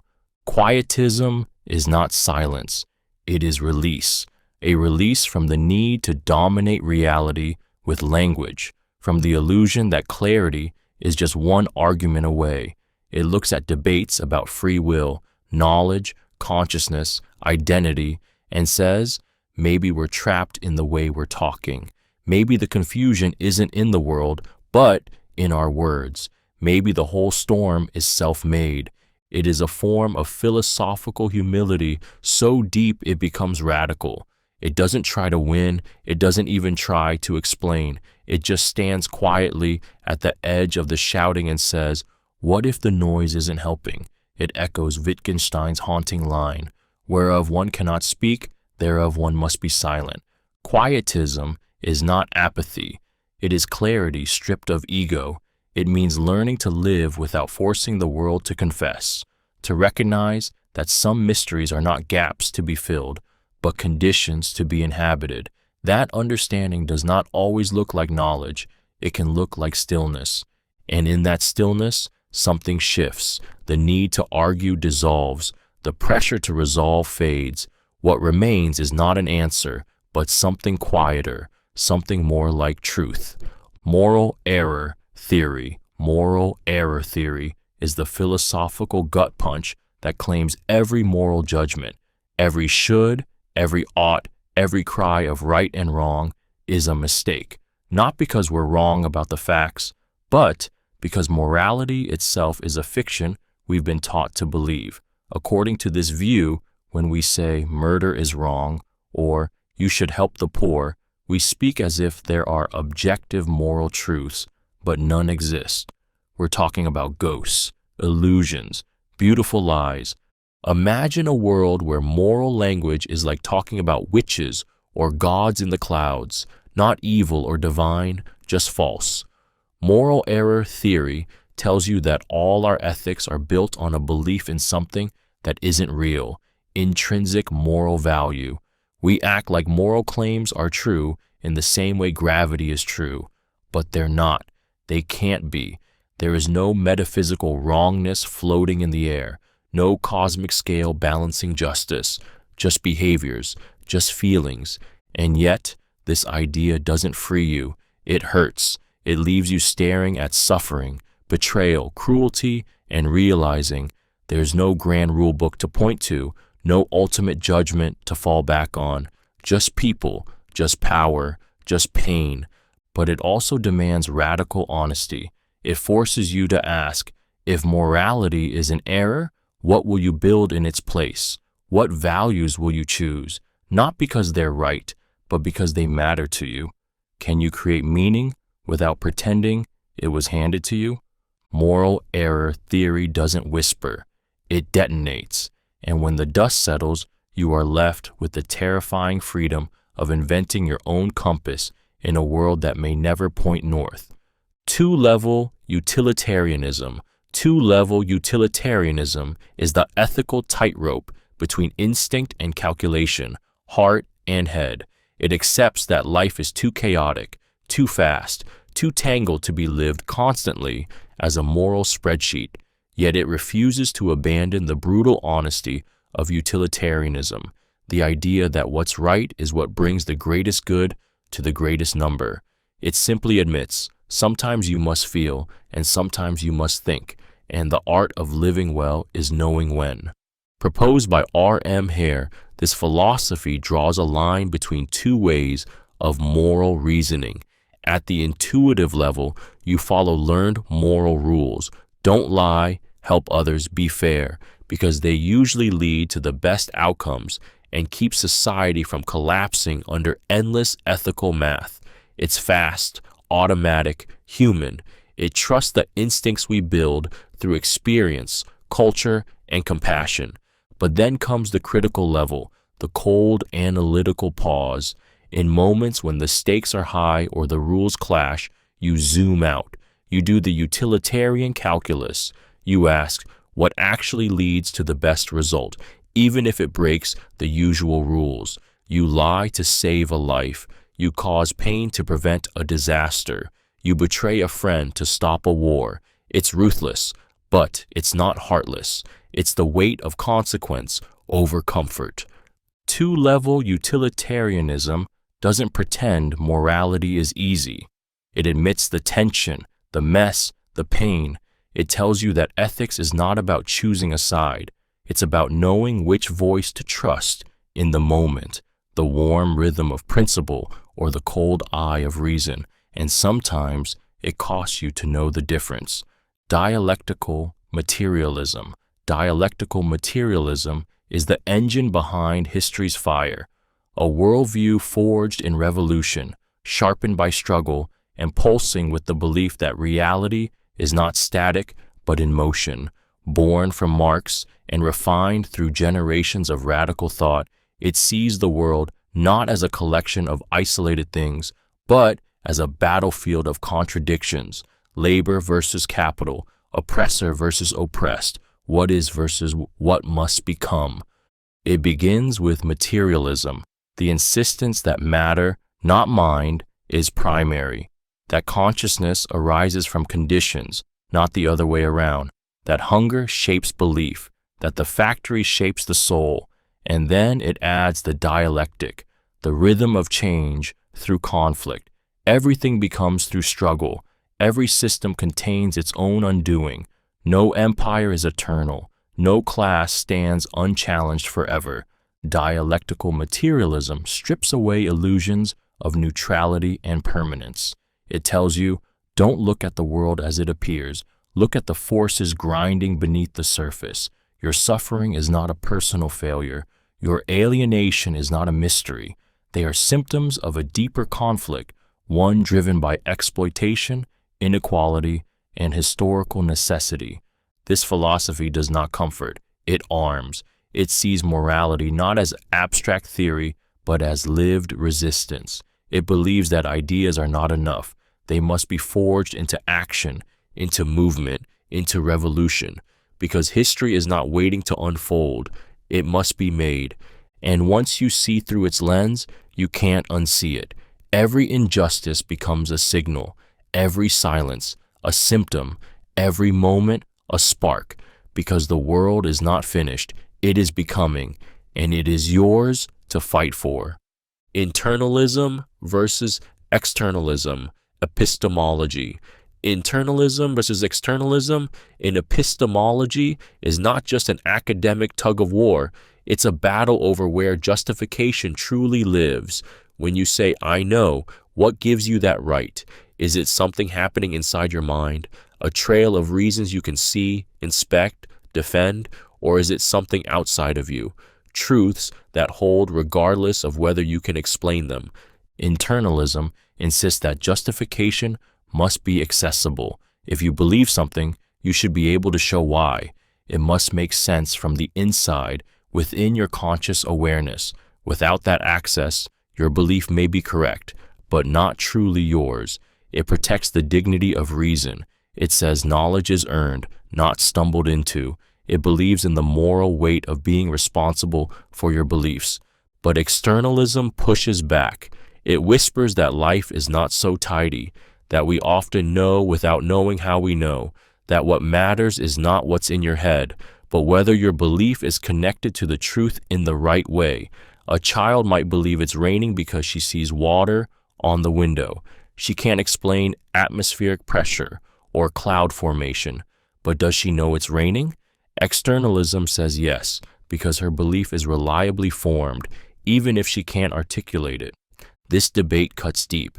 It's about trust. Do you trust the mind to earn truth, or trust the world to deliver it, sometimes without permission? And beneath it all is the ache of uncertainty. What if you believe for all the right reasons and still end up wrong? Or worse, what if you're right and have no idea why? Thomistic metaphysics. Thomistic metaphysics is the ancient, thunderous heartbeat of a worldview where being itself is sacred, where existence is not accidental, but intentional, radiant, good. Born from the mind of Thomas Aquinas, it is a vision of reality structured, ordered, and pulsing with purpose. It begins not with chaos, but with essence and existence, with the idea that things don't just exist, they are caused to exist, and that cause, ultimately, is God. In this view, everything that is, every tree, every stone, every human heart, is a fusion of what it is essence, and that it is existence. But only one being, one source, is pure existence itself, the unmoved mover, the necessary being, the source of all being, God, whose essence is existence. Everything else borrows its being. Everything else is dependent. Thomistic metaphysics doesn't see reality as random. It sees a hierarchy of being, from the flicker of matter to the shimmer of angels, from the mutability of flesh to the unchanging perfection of the divine. And at the heart of it all is act and potency, the idea that everything is in motion, moving from what it could be to what it is, drawn forward by purpose, by final causes, by a design written into the fabric of nature. It's a worldview heavy with gravity, but filled with light. You are not adrift. You are created. You are not meaningless. You are meant, and the ache you feel for something greater, more complete, more real, that is not delusion. That is metaphysical memory, a hunger for the source you were shaped to long for. Epistemic Epistemic is the cold, disquieting claim that your thoughts, your hopes, your suffering, your very consciousness might be causally powerless. It argues that mental states are like shadows cast by physical processes in the brain, vivid, real seeming, but unable to move anything. You feel joy, despair, love, but none of it makes the neurons fire. The neurons fire first, and your experience just follows, silently, like an echo. To believe in epiphenomenalism is to believe that your inner life is a beautiful illusion, that when you say, I chose this, it was your body, your brain, doing the choosing, and your sense of agency, a side effect, a phantom. This doesn't mean your mind isn't real. It's worse than that. It means it's real, but impotent, like watching your life unfold from behind glass. You scream, you plead, you long to change course, but the machine of your body moves forward without listening. Your consciousness observes, records, reacts, but it does not cause. There's something tragic here, something haunting. You fall in love, and that love changes nothing. Your thoughts swirl in anguish, and they don't touch the world. Eco-Phenomenology doesn't deny your pain. It tells you your pain isn't in control. And yet, you go on. You keep choosing, feeling, hoping, even if every thought is just a passenger, clinging to a train already moving. Because what else is there to do but live as if you matter, even when philosophy whispers you don't? And maybe that defiance, that fragile burning refusal, is its own kind of power. Trolley problem. The trolley problem is a thought experiment disguised as a moral trap. It begins simply.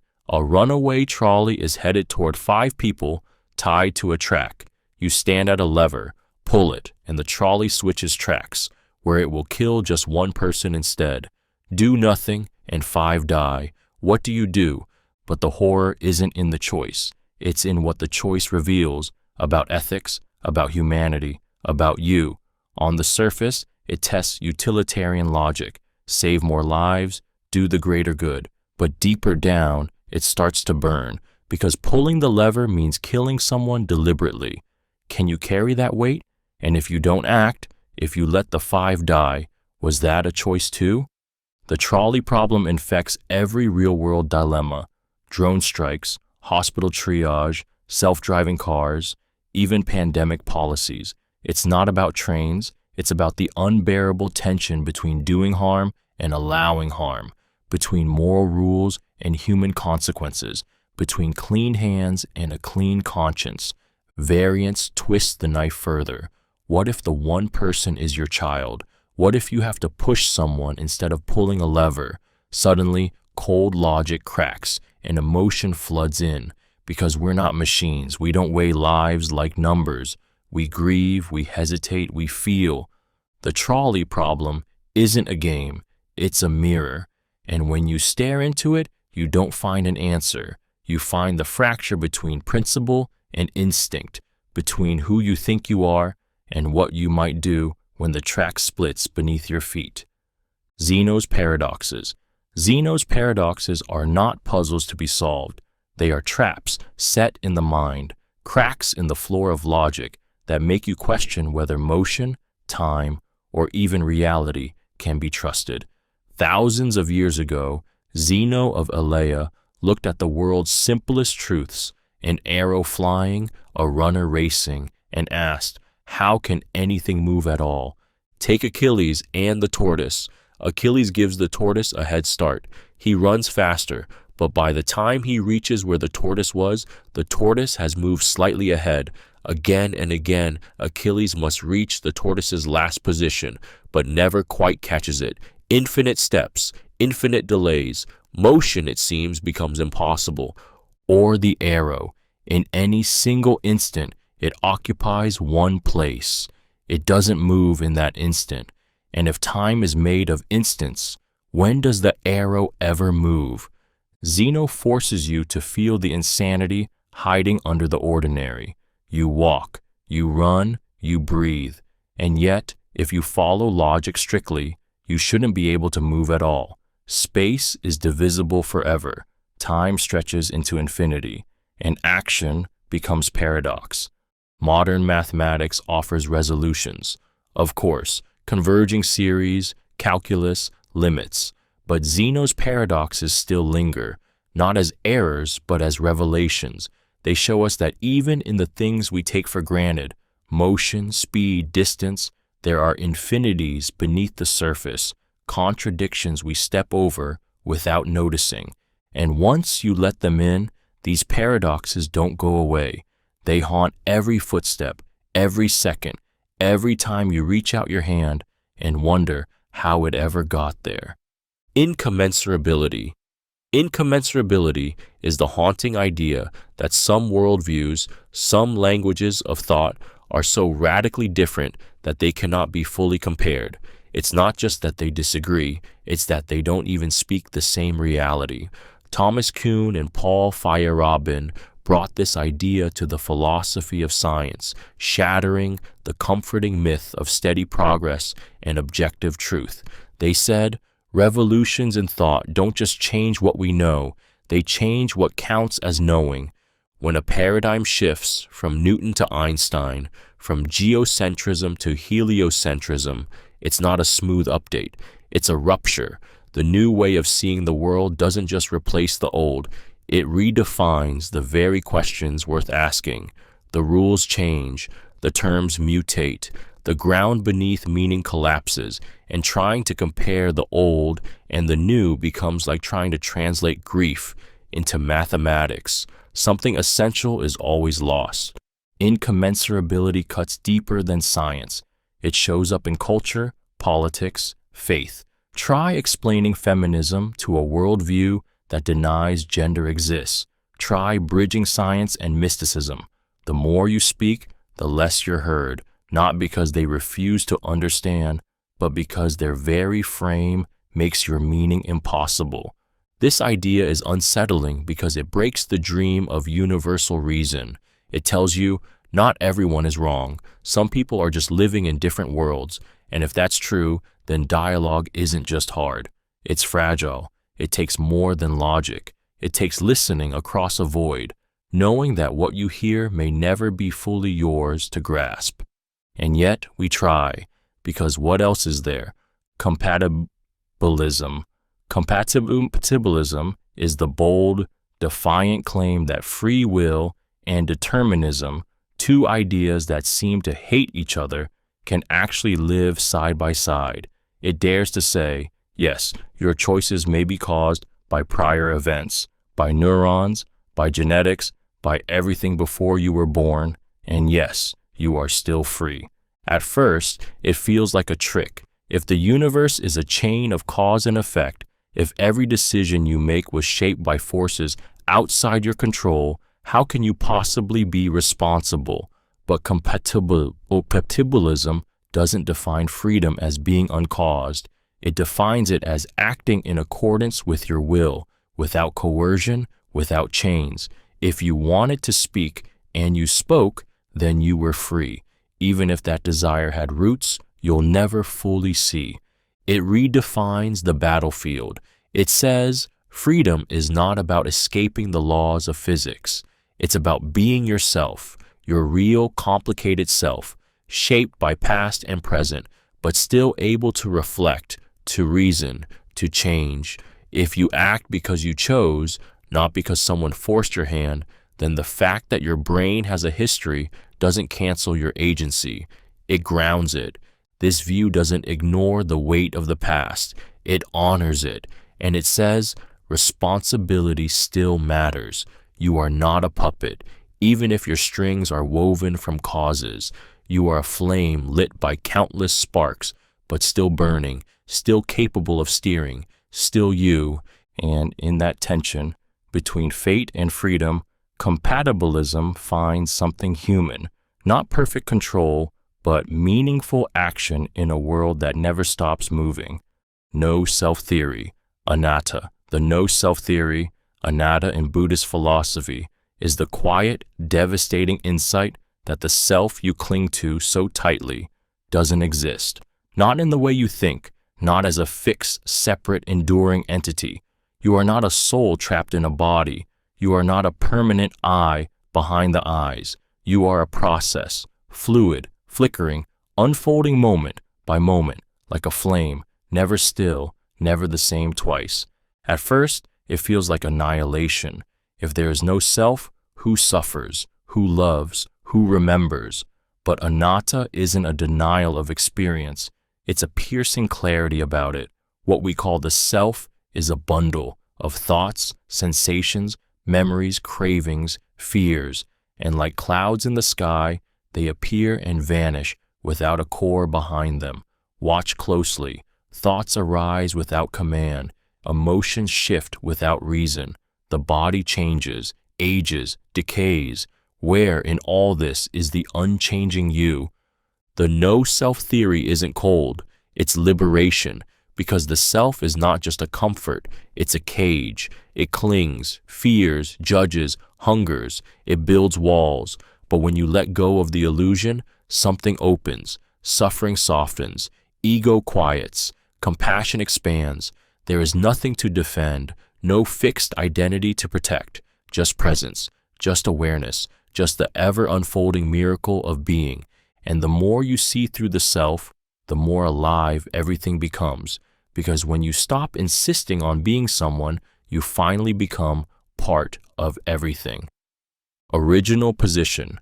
The original position is a moral thought experiment that strips away everything you know, your race, gender, wealth, religion, intelligence, health, and history, and asks you to design a just society without knowing who you'll be in it. Conceived by John Rawls, it's not a utopian blueprint. It's a mirror turned inward, asking, can you be fair, truly fair, when you don't know if you'll be powerful or powerless? Imagine standing behind a veil of ignorance, blind to your future status. You could be born rich or poor, beloved or abandoned, gifted or disabled. And now, build the rules. Who gets healthcare? Who gets education? Who gets protected? Who gets ignored? Every choice is suddenly haunted by the possibility that you might live on the wrong side of it. The genius and terror of the original position is that it exposes your biases. It doesn't ask what benefits you. It asks what you'd choose if you had everything to lose. And what emerges from that is not abstract equality, but raw, radical fairness. Because no one from behind the veil would gamble with their own dignity. No one would build a world where some starve so others thrive unless they believed they'd never be the ones starving. Rawls forces you to feel justice in your bones, not as a slogan, but as fear, empathy, self-preservation, and hope colliding all at once. Behind the veil, there are no others, just possible futures, possible versions of you. And once you've stood there, naked, unsure, human, you can never look at society the same way again. Epistemic relativism. Epistemic relativism is the disturbing and deeply human idea that truth is not absolute, but contextual, that what counts as knowledge, reason, or evidence can change from culture to culture, from worldview to worldview. There is no universal foundation for belief, no God's eye perspective that can rise above it all and declare, this is the one true way to know. It tells you that reason is not neutral, it is embedded. Your standards for what makes sense are not carved into the fabric of the universe. They are learned, inherited, passed down like rituals or myths. And just as you look at other belief systems, religious, indigenous, political, and find them strange or wrong, they may look at yours and feel exactly the same. And here's the terrifying part. Neither of you may be objectively right. This doesn't mean all beliefs are equal. It means they are all situated. That truth, even scientific truth, doesn't float in a vacuum. It grows in soil of language, power, history, trauma. And once you see that, certainty starts to slip. You begin to hear the echo of your own cultural conditioning in your voice. You begin to wonder, what if my deepest truths are just habits dressed up as knowledge? Epistemic relativism doesn't destroy truth. It reveals its fragility. It asks for humility, not surrender. It dares you to look across the chasm at someone who sees the world completely differently, and not just think they're wrong, but ask, what makes me so sure I'm not? And that question may be the beginning of real understanding, or real fear, or both. Moral realism. Moral realism is the uncompromising belief that morality is real, not opinion, not culture, not invention, but truth. It claims that when you say murder is wrong, you're not just expressing disgust or repeating a norm. You're stating a fact, as true and unyielding as gravity. There are moral facts woven into the fabric of reality, whether we like them or not. It's a bold and beautiful hope that right and wrong exist beyond our fears, beyond our upbringing, beyond the shifting tides of power. That somewhere, beneath all our noise and cruelty and confusion, there is a moral structure to the universe. And we're not just guessing, we're discovering. Moral realism stands against the tide of relativism, the seductive comfort that says, what's right for you isn't right for me. It looks at genocide, slavery, torture, and says, no, these are not wrong because we voted them wrong. They are wrong because they violate something deeper, something objective, something true whether or not anyone believes it. But this belief is heavy, because if moral truths exist, then so does moral failure, so does accountability, so does the ache of knowing that good people suffer and evil sometimes thrives, and still there is a right way to live, and we fall short again and again. Moral realism doesn't offer easy comfort. It offers grounding. It whispers that justice is not a fantasy, that kindness isn't weakness, that courage isn't random, that when you do what's right, not what's easy, you're not just being noble, you're aligning with something real, something that does not bend. Theory-ladenness of observation.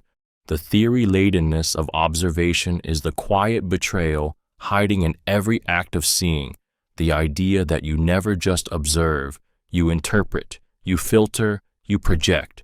What you see is already soaked in what you believe. Every fact you notice is shaped by the lens you bring to it, and that lens is built from theories about the world, about truth, about what matters. There is no pure gaze, no neutral eye.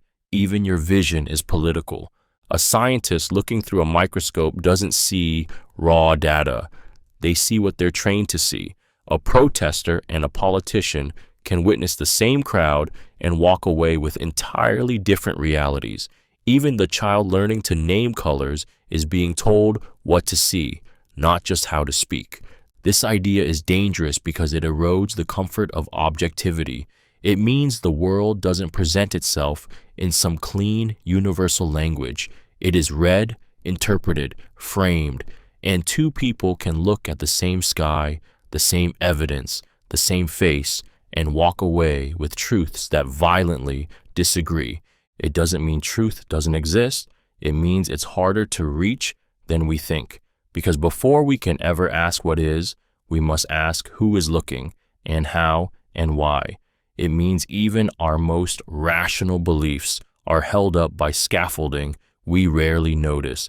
Theory-ladenness whispers a deeper humility. Maybe the world is not hidden from us, but maybe we are hiding it from ourselves by the very ways we choose to look. Negative dialectics. Negative dialectics is Theodor Adorno's howl against false harmony, a relentless refusal to let thought settle, to let contradiction be smoothed over by comforting systems. It is philosophy as resistance, thought as grief. Where traditional dialectics sought synthesis, resolution, order, Adorno insists, don't resolve, don't force unity where there is fracture. Let the tension speak.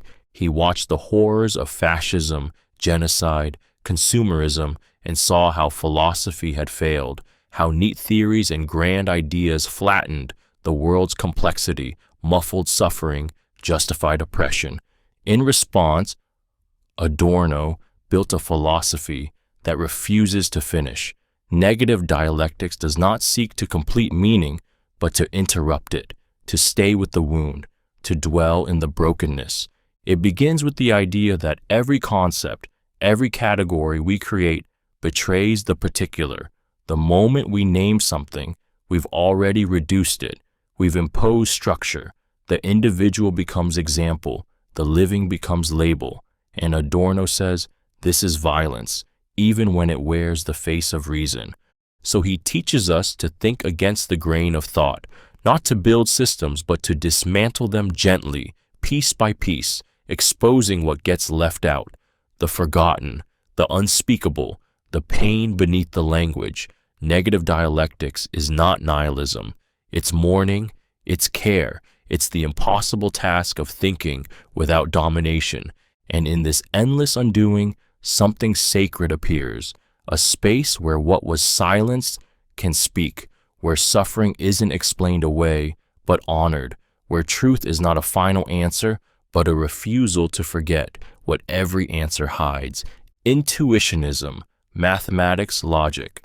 Intuitionism is the radical, unsettling claim that mathematics is not discovered in some eternal, objective realm, but created in the mind, moment by moment, intuition by intuition. There are no timeless truths floating in a Platonic heaven. There is no perfect, abstract infinity out there waiting to be mapped. Math, in this view, isn't a cold, cosmic language. It's a living process that dies without the thinker. To the intuitionist, a mathematical object doesn't exist until it is constructed. A number is not real unless you can imagine it, define it, and build it mentally. Even logic, even the sacred law of the excluded middle, every statement is either true or false, is not safe. Because how can a statement be true if you haven't yet proved it? How can you declare the existence of something you can't even imagine into being? This philosophy is a quiet rebellion. It rejects the comfort of certainty in favor of a more fragile, more honest world, one where proof is not mechanical, but personal, one where infinity isn't a completed fact, but a horizon you can only approach, never reach. And in that shift, mathematics stops being universal law and becomes an act of creation, of imagination. It becomes human, vulnerable, dependent on the thinker who dares to bring it into existence. Intuitionism doesn't ask if the universe is built on math. It asks if math is built on us. And once you see the trembling uncertainty beneath the symbols, even the most rigid equations begin to feel alive and strangely, heartbreakingly finite. Hermeneutics. Hermeneutics is the art of understanding, really understanding, not just texts, but people, symbols, history, and meaning itself. It began with interpreting sacred scriptures, but it grew into something deeper, stranger, more intimate. Hermeneutics asks, how do we make sense of the world, and how do we ever truly understand anything that was not made by us? It starts with the recognition that meaning is never just there, waiting to be picked up like a stone.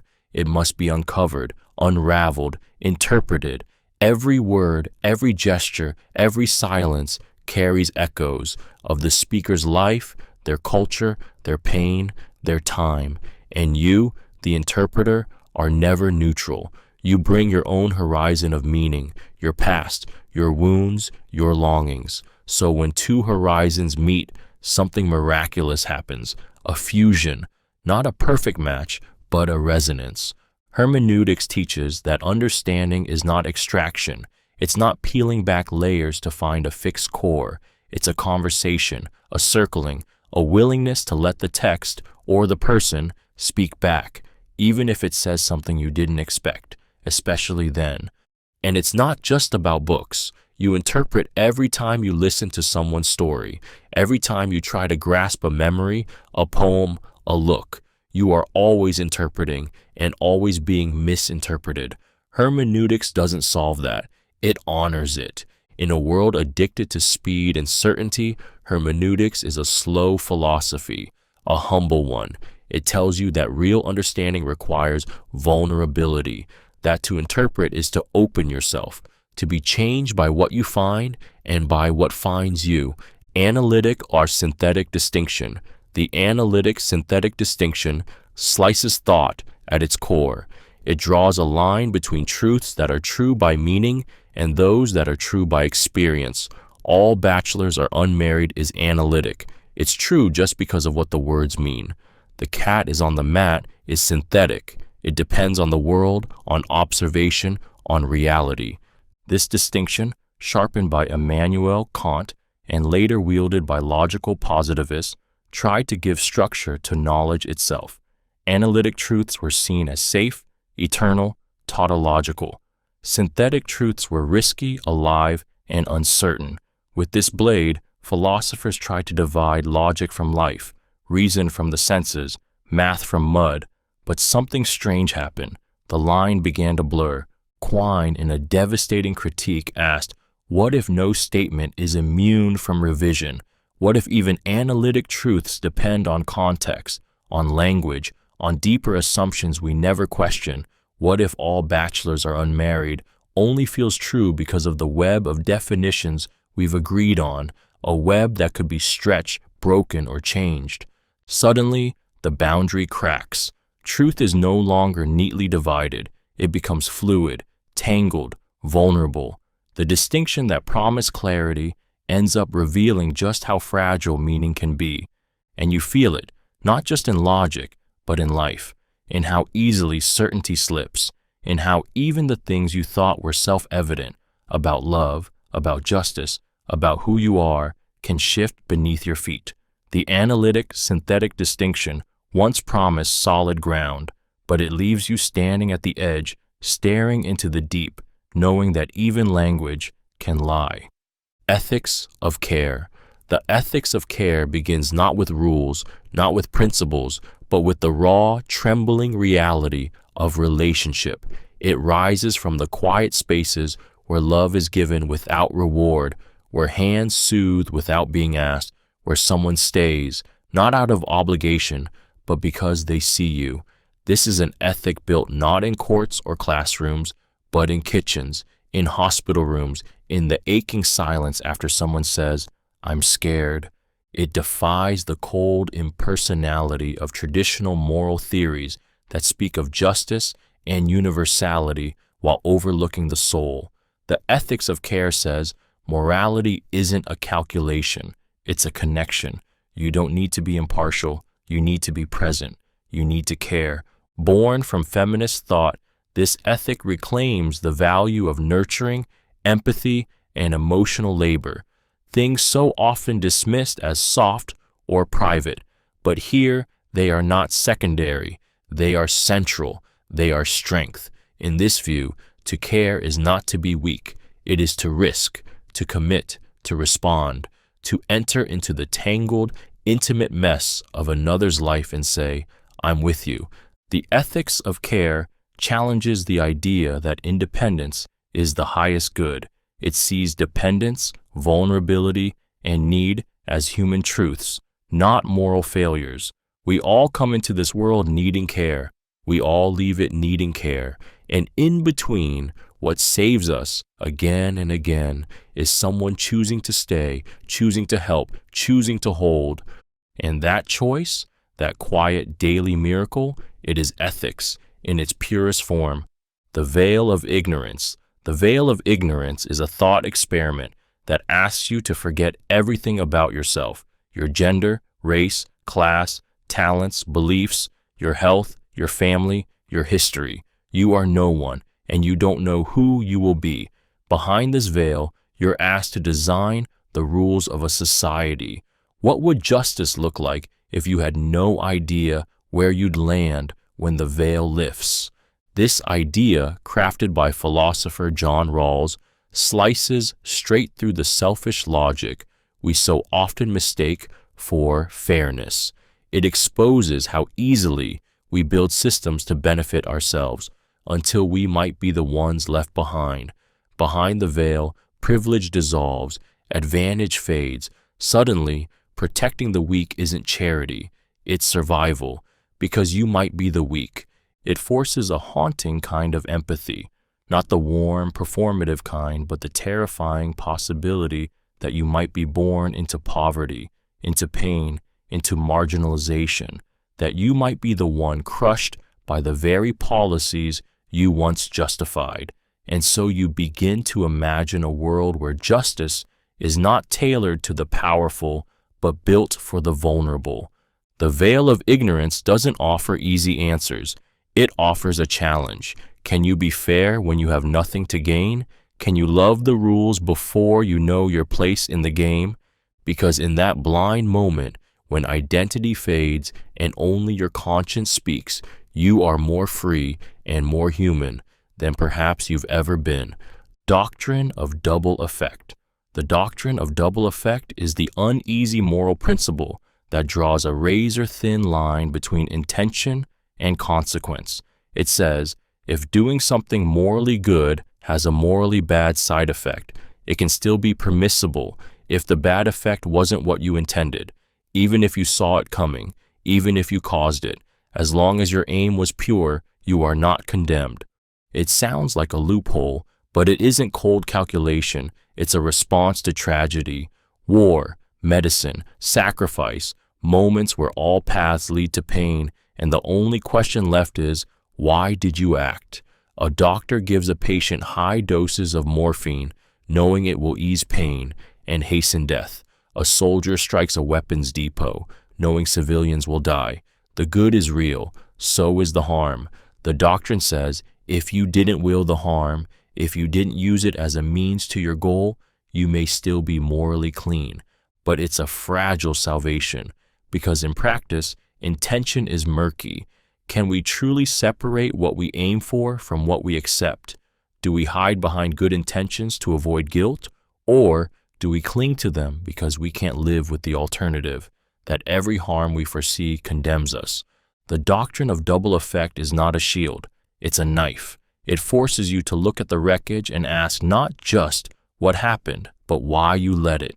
And sometimes that question will save you. Other times it will haunt you forever.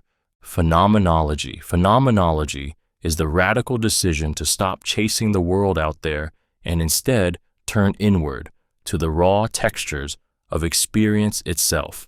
It begins with a simple, powerful move. Bracket everything you think you know. Set aside assumptions, labels, theories, even the belief in an external world, and ask, what is it like right now to be? What appears to consciousness, and how? This isn't navel-gazing. It's a quiet revolution, founded by Edmund Husserl and deepened by minds like Heidegger, Merleau-Ponty, and Sartre. Phenomenology refuses to treat experience as secondary. It sees your perception not as a filter, but as the foundation. Time, space, emotion, memory, pain, joy, these aren't shadows of reality. They are reality as it shows itself to you. Phenomenology is not about facts. It's about essences, the deep structures beneath the everyday. What is the essence of fear, of love, of the feeling of holding someone's hand or watching a sunset you'll never forget? It's not content to reduce you to a body or your mind to neurons. It wants to stay with the lived moment, to feel what it means to feel. And when you do, something shifts. The world becomes intimate, alive. The chair isn't an object. It's something offering itself to your body. Grief isn't an emotion. It's a reshaping of time. Consciousness isn't a mirror. It's a space where being reveals itself, trembling, unfinished, real. Phenomenology is the art of seeing without flinching, and what it shows you isn't always beautiful, but it's true, as only lived experience can be. Verificationism. Verificationism is the ruthless creed that meaning must be earned, that a statement is only meaningful if it can be proven true or false through logic or experience. It was the battle cry of the logical positivists, a movement born from the trauma of war and the desire for clarity in a world drowning in metaphysical fog. No more vague philosophy, no more talk of souls, gods, or ultimate purpose. If you can't test it, measure it, verify it, it's noise. At first, it feels like liberation, all those hollow words swept away, a new language of precision, of facts. But then a chill creeps in. Love, not verifiable. Beauty, not measurable. Ethics, morality, meaning, all cast into the void. If verificationism is right, most of what makes life is meaningless, not false, just empty, not even wrong, just silence. It becomes a philosophy of subtraction. Strip the world of everything unverifiable, and what's left? Atomic facts, numbers, observation reports, but no warmth, no soul. And then the ultimate irony emerges. Verificationism itself cannot be verified. Its core claim that only the verifiable is meaningful is not something you can test in a lab. It collapses under its own weight, and yet the wound it leaves remains. It forces you to ask, what are you really saying when you speak of God, justice, or the self? Are you illuminating or invoking shadows? Verificationism demands that language bow to clarity. But what if meaning sometimes lives in mystery? What if the most vital truths are the ones you can't prove, but can't stop feeling either? Linguistic turn. The linguistic turn is the moment philosophy stopped staring at the world and began interrogating the words we use to describe it. It's the seismic shift that said, before we can know what is true, we have to understand the language that shapes our truths. Reality, meaning, thought, all of it runs through language. And language is not transparent. It deceives, it distorts, it defines the very contours of what we can think. This turn, led by figures like Wittgenstein, Frege, and later Derrida, Foucault, and Quine, shattered the dream that we could talk about the world directly. It said, we don't see the world as it is. We see it through the lattice of words, grammar, and syntax. Language isn't a tool we use, it's a medium we live inside. Every thought is shaped before it's born. Suddenly, philosophy wasn't just about ethics or knowledge or metaphysics. It was about discourse, about how meaning is made and unmade, about how power hides in definitions, and how even the smallest word can carry centuries of ideology. A sentence isn't just structure, it's a cage or a key. And the world cracked open. Language became terrain, political, personal, unstable. Because once you realize that every claim is embedded in a system of signs, you start to question not just what people say, but how they are able to say it at all. The linguistic turn doesn't just change what you think, it changes what you can think. And from that moment on, the silence between words becomes as loud as the words themselves. Philosophy of language.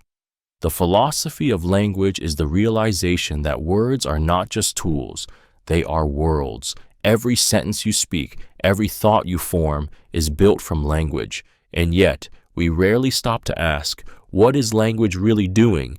Is it reflecting reality or creating it? When you say, I love you, is it a description or a transformation? This branch of philosophy digs into the terrifying exhilarating power of speech. It studies how names latch onto things, how meaning emerges from syntax, how we lie, promise, insult, question, joke, and pray. Language isn't just how we communicate, it's how we think, how we dream, how we shape the world into something we can bear or manipulate. Wittgenstein famously said, "The limits of my language mean the limits of my world." It's not poetry, it's a warning. If you don't have words for something, can you even know it? If your language shapes how you see gender, time, space, identity, how much of your truth is really yours? The philosophy of language reveals the strings behind the curtain. It asks if words point to meaning, or if they are just smoke we've agreed to breathe. It also unveils how fragile meaning is. A word in one context soothes, in another wounds. Miscommunication isn't a glitch, it's built in. And yet, language is all we have to reach each other. It is the bridge over our isolation, trembling, incomplete, and yet, miraculously, sometimes it holds.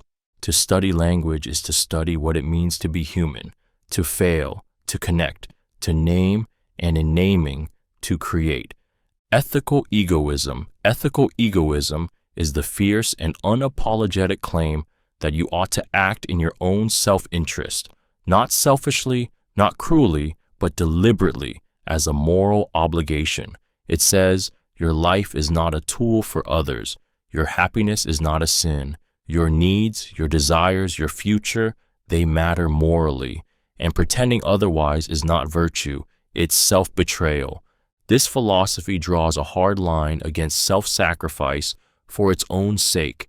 It doesn't say you must ignore others. It says you should help them when it benefits you, when it brings joy, peace, strength, or growth. Because to endlessly give while you quietly rot inside is not noble, it's erasure. Ethical egoism doesn't mean greed, it means ownership. It means that doing good for yourself isn't something to feel guilty about. It's something to build a life on. It's the belief that a flourishing self creates the conditions for real generosity, not the kind built on resentment or obligation, but on overflow, on strength, freely shared. But this idea is dangerous to systems built on obedience. It threatens religions that glorify martyrdom. It challenges cultures that sanctify guilt. It asks you to walk away from the false nobility of self-neglect and toward a morality rooted in self-respect. And in a world that often calls your joy selfish and your boundaries cold, ethical egoism stands like a flame in the dark, whispering, "You matter," not as a means, not as a lesson, as an end, as a center, as a life worthy of being yours. Functionalism, mind. Functionalism is the bold, unsettling idea that your mind is not what it's made of, but what it does. You are not your brain, your neurons, your biology. You are a pattern, a process, a system of inputs and outputs, of perception and reaction. According to functionalism, mental states are defined by their function, not by the stuff that carries them. What matters isn't the hardware, it's the software. If something feels pain, responds to stimuli, learns, remembers, reflects, it has a mind, no matter what it's built from. A machine, a human, an alien, even a simulation. If it functions like a mind, it is one. That's the terrifying promise and the exhilarating threat.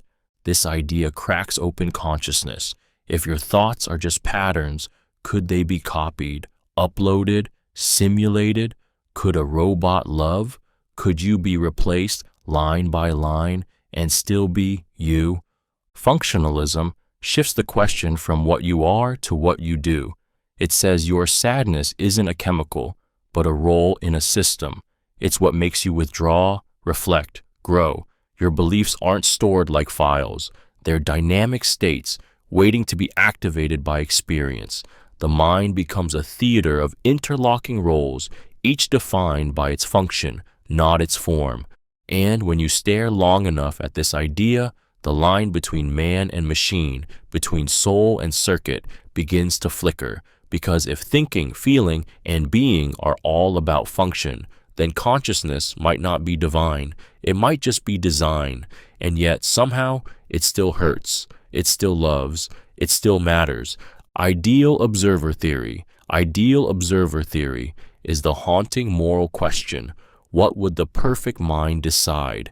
Imagine a being who sees everything clearly. No bias, no fear, no ignorance, no selfishness. A being with infinite knowledge, perfect rationality, and boundless empathy. According to this theory, an action is morally right if this ideal observer would approve of it. It sounds divine, unshakable. But beneath the calm logic lies something raw, because this theory holds up a mirror and asks, what if you're wrong? Not because you're evil, but because you're limited, because your judgments are shaped by pain, culture, memory, instinct. What feels right might not be right. What feels justified might crumble under the gaze of a mind that sees the whole picture. Ideal observer theory isn't comforting. It strips away the excuses, the shortcuts, the comforting blur of subjectivity. It dares to say that morality isn't what you think is best. It's what a better version of you, stripped of ego and ignorance, would see clearly. But that also means you are always in tension with yourself, always chasing a shadow you can't reach, because you are not the ideal observer. You are flawed, conflicted, and yet the standard stands, watching, waiting. This theory doesn't scream, it judges in silence. And in that silence, you might ask, would the ideal observer forgive me? Would they understand me? Would they choose what I chose? And the ache that follows isn't just doubt, it's the beginning of becoming more. Moral relativism. Moral relativism is the unsettling belief that there is no single absolute truth about right and wrong, only truths that live within cultures, histories, and hearts. What is virtuous in one place may be taboo in another. What one generation calls justice, another calls cruelty. And beneath it all lies a quiet, terrifying possibility. Morality may not be universal. It may be local, fragile, shifting, endlessly contested. This idea doesn't say there is no morality. It says there are many moralities, each shaped by the soil of a people's experience, their pain, their survival, their stories. It tells you that to judge another culture by your own moral code is not clarity, it's arrogance. That your deepest values might not be eternal, but inherited. That good and evil might wear different faces depending on who is watching and who is bleeding. Moral relativism doesn't comfort. It destabilizes. It forces you to ask, if morality is not fixed, what anchors us? If no code is final, how do we stand against injustice? Can you call something wrong, genocide, slavery, oppression, if someone else calls it right? And yet, this philosophy invites a kind of compassion. It opens the door to empathy, to humility. It teaches that understanding comes not from preaching, but listening. That morality is not a sword, but a question. How do we live together in a world where our truths may never fully align? Moral relativism isn't an excuse, it's a mirror. And when you look into it, you don't always like what you see, but you start to understand it. And maybe, just maybe, that's where something better begins. Libertarianism, metaphysics. Libertarianism, in metaphysics, is the wild, defiant belief that you are free, not just in feeling, but in fact. That when you choose, you really choose. Not because of fate, not because of causality, not because your neurons fired in a pattern etched by biology or history, but because you, the conscious agent, willed it so. Libertarianism says, your future is not written. You are not a puppet. You are possibility, alive and unbound. This isn't freedom as illusion. It's freedom as reality, radical, irreducible, terrifying, because if your choices are not determined, then the weight of them is yours alone. There is no fate to blame, no chain of causes to hide behind. You stand at every crossroads utterly responsible, facing a universe that could bend in 1,000 directions based on a single flicker of your will. But the world pushes back. Determinism wraps itself around you like a cold logic. Every action has a cause, and you are made of causes. The atoms in your brain follow laws. Your desires come from somewhere, so how can you be free? Libertarianism looks at that abyss and says, still, I choose. It clings to agency like a flame in the wind. It says, there is something in you that breaks the chain, that initiates, that creates, an uncaused cause buried inside a finite self. And if that's true, if even one free choice is real, then you are not just a product of the universe. You are a force within it, not programmed, not pushed, choosing, and that changes everything. Dualism, mind-body.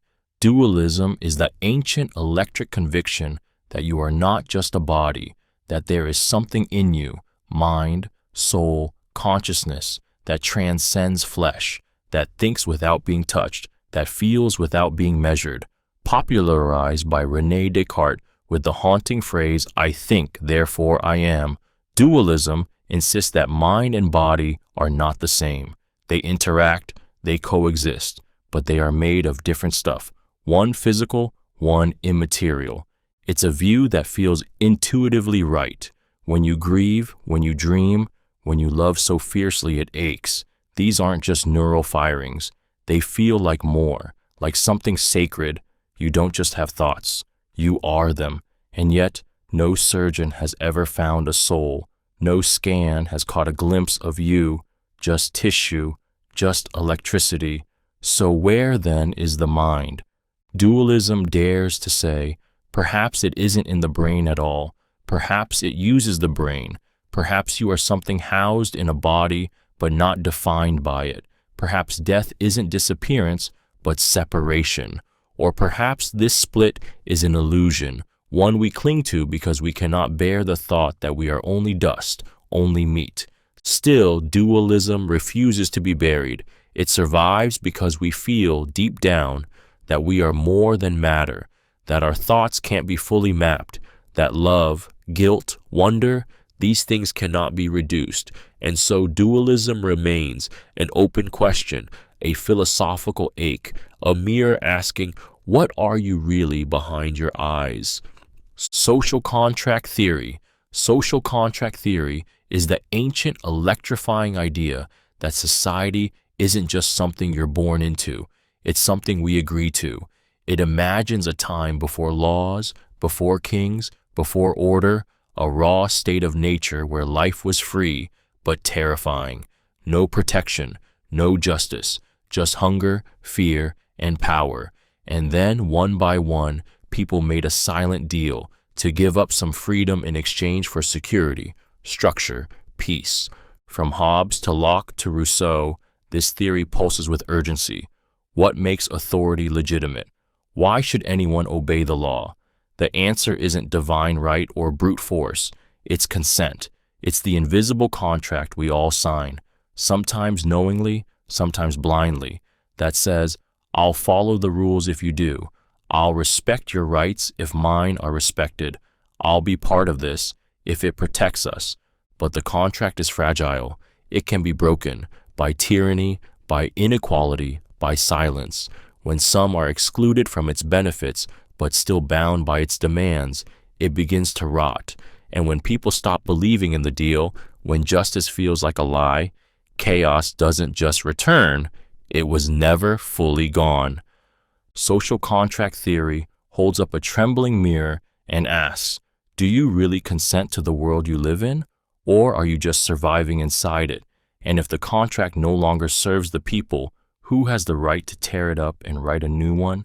You were born into this system, but maybe, just maybe, you weren't meant to stay passive inside it. Maybe you were meant to redefine the terms. Tabula rasa, blank slate. Tabula rasa is the bold, beautiful, and unsettling belief that you were born as a blank slate. No innate ideas, no hardwired truths, no built-in moral compass, just possibility, just raw, open being. It's the idea that everything you are, every belief, fear, desire, flaw, was written onto you by experience, by touch, by pain, by love, by the world that shaped you before you ever had a chance to say no. Rooted in the philosophy of John Locke, tabula rasa declares that the mind begins empty and life etches itself into you. Parents, culture, language, trauma, education, each becomes a pen, a brush, a knife. Who you are is not discovered, it is constructed, and that means nothing about you is inevitable. This idea is liberating and terrifying. If you are shaped by experience, then you can change. You can unlearn hatred, you can rebuild meaning, but it also means your darkness isn't fate. It's history. Your wounds weren't born with you, they were given, and what was given can be rewritten, but only if you're willing to bleed. Tabula rasa forces you to see others differently too. That criminal, that addict, that stranger, they weren't born broken, they were written into, just like you, just like everyone. It whispers that identity is not a prison, but a canvas, and while you didn't choose the first brushstrokes, you can still take the brush, you can still draw something new, something true, something that says, this is who I've chosen to become. Utilitarianism. Utilitarianism is the relentless, clear-eyed belief that what is right is what brings the greatest good to the greatest number. Strip away tradition, pride, even love. This philosophy stares straight into the heart of suffering and says, minimize it, maximize well-being. That is the only moral rule. Everything else, laws, religion, duty, is background noise unless it leads to more happiness and less pain. It sounds simple, it's anything but, because utilitarianism asks you to carry the weight of every consequence. Your action is not judged by intention, but by impact. Saving one life isn't enough if 5 were lost in the process. Kindness isn't good if it enables cruelty. Sometimes you must sacrifice what feels right to do what is right, and it cuts deep. What if lying saves lives? What if harming one prevents the suffering of many? Are you willing to pull the lever, to bear the guilt? Utilitarianism forces you into impossible choices, not because it's cruel, but because it refuses to look away. It measures morality not by purity, but by outcomes.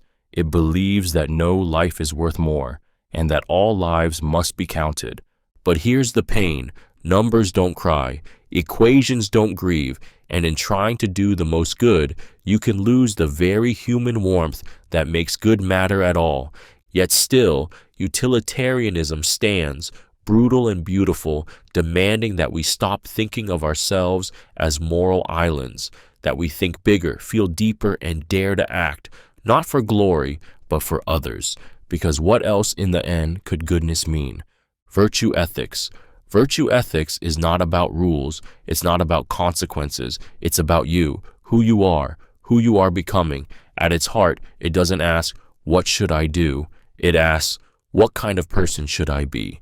Rooted in the wisdom of Aristotle and kept alive through centuries of quiet moral reflection, virtue ethics tells you that the good life isn't built on obedience or calculation, it's built on character. It sees morality not as a courtroom, but as a garden. You don't just follow laws, you cultivate virtues, courage, honesty, patience, kindness, wisdom. These aren't formulas, they are habits of being, shaped through struggle, failure, and reflection. You become good by doing good, again and again, until it stops being effort and becomes who you are. Virtue ethics knows life is messy, that decisions don't come with instruction manuals, that what's right isn't always clear, so it doesn't give you answers. It helps you build the kind of soul that can live with complexity, that can feel its way through chaos with integrity. And it's not about perfection, it's about flourishing, what the Greeks called eudaimonia, a deep-rooted, radiant kind of well-being that comes not from wealth or success, but from living in harmony with what is best in you. Virtue ethics doesn't promise certainty, it promises growth. It tells you that morality is not a switch you flip, but a life you build, choice by choice, breath by breath, until who you are shines through everything you do. Deontology is the unwavering belief that some things are right and some things are wrong, no matter the outcome. It's morality with a spine of steel, rooted in the thought of Immanuel Kant. It declares that your duty is not to calculate consequences, but to follow principles, tell the truth, keep your promises, respect human dignity, not because it's useful, because it's right. This philosophy doesn't care if lying would save a life, if breaking a rule would ease suffering. It looks at your action, not its ripple, and asks, would this be just if everyone did it? It demands that you act from reason, not impulse, that you treat others as ends in themselves, not as tools for your goals, even noble ones. Deontology dares to say, some lines should never be crossed, not for power, not for peace, not even for love. It speaks to something ancient in us, the sense that integrity must hold even when everything else falls apart, that the value of a person cannot be weighed against another. That principle is not cold, it is sacred, but that sacredness can burn. What if following a rule causes harm? What if duty leads to disaster? Deontology asks you to hold the line anyway, to stand in the storm alone if you must, and do what's right, not because it will save the world, but because it honors the kind of person you are. It's a hard road, but it's one walked with your head high and your hands clean, because sometimes morality isn't about what happens next, it's about who you become now. Consequentialism. Consequentialism is the sharp, demanding belief that what matters, all that matters, is the outcome, not your intentions, not your virtues, not the purity of your heart, only what your actions produce in the world. If the result causes more good than harm, it is right. If it doesn't, it isn't. No excuses, no sanctuaries. This philosophy slices through sentiment. It asks you to weigh, to measure, to step back from personal pride and emotional comfort, saving one child or saving five, telling a hard truth that hurts or a gentle lie that kills. Consequentialism does not care how you feel about it. It demands you look at what happens next, and that makes it ruthless. It forces you to ask, if killing one person could save 1,000, would you do it? If lying could stop a war, would you bear that stain? Consequentialism holds no space for moral absolutes. It makes you the architect of a future you will never fully see, responsible for all that unfolds because of your choices. But this is also where it becomes deeply human, because it centers suffering, joy, life. It says the purpose of ethics is not to preserve your innocence, but to reduce harm, to create more good, to save what can be saved. Consequentialism pulls you out of yourself and into the world. It whispers that right and wrong are not carved in stone. They unfold in time. And the question it asks again and again is brutally simple. What happens if you choose this? And can you live with the weight of that answer? Categorical imperative. The categorical imperative is Immanuel Kant's unflinching command to the moral soul. Act only according to the principle you would will to become a universal law. No exceptions, no loopholes, no just for me, just this once, just because. If you cannot will that everyone should do what you're about to do without chaos, contradiction, or collapse, then you must not do it at all. This is not a rule for convenience. It's a test of character. It demands that you rise above your desires, your excuses, your trembling need to make yourself the exception. It tells you morality begins when you ask not what works, but what ought to be for all. Lie once, and you say lying is acceptable for everyone. Break a promise, and you dissolve the meaning of promises. The categorical imperative is not about the ends, it's about the will, about acting from a sense of duty because it is right, not because it feels good, earns praise, or avoids pain.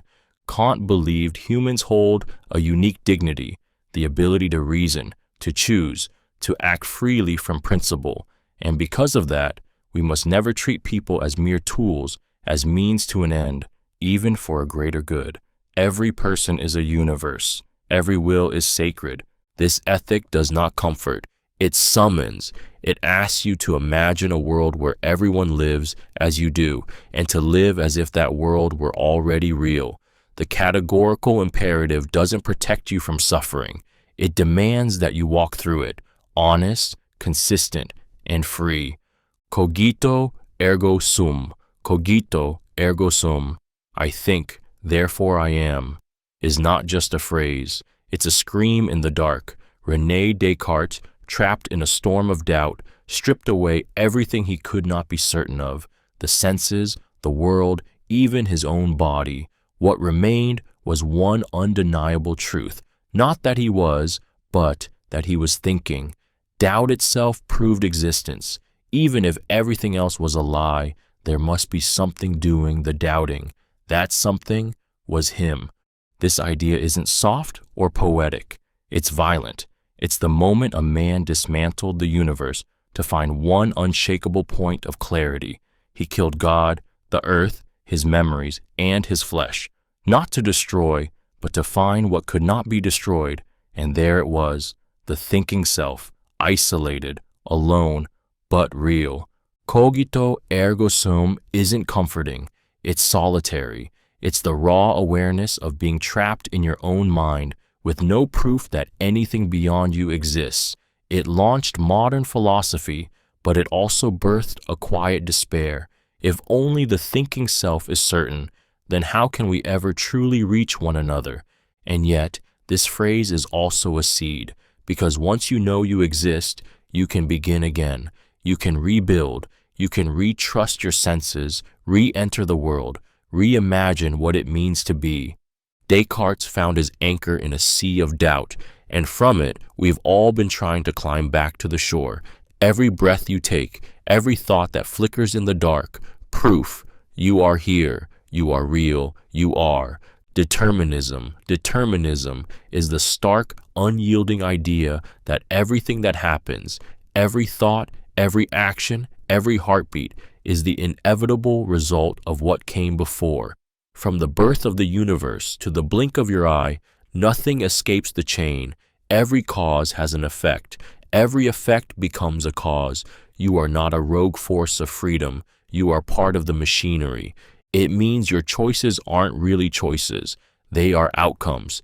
Your beliefs, shaped by childhood, by culture, by biology, by 1,000 variables you never chose. Your anger, your love, your darkest secrets, they didn't come from nowhere.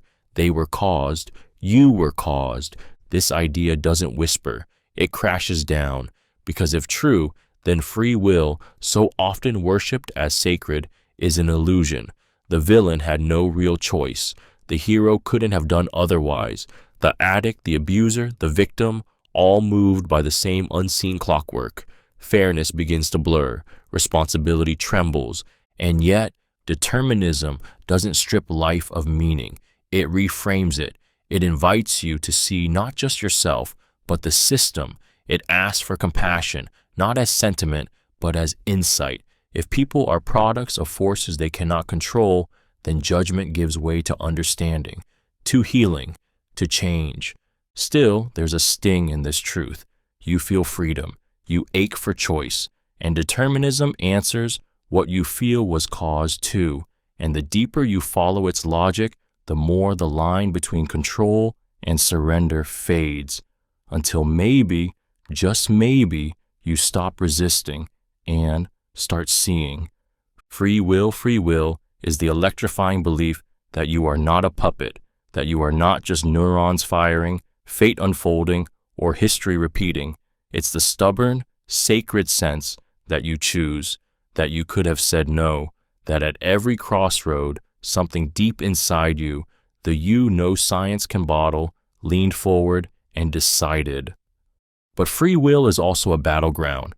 Neuroscientists trace your choices to brain signals before you're even aware of them.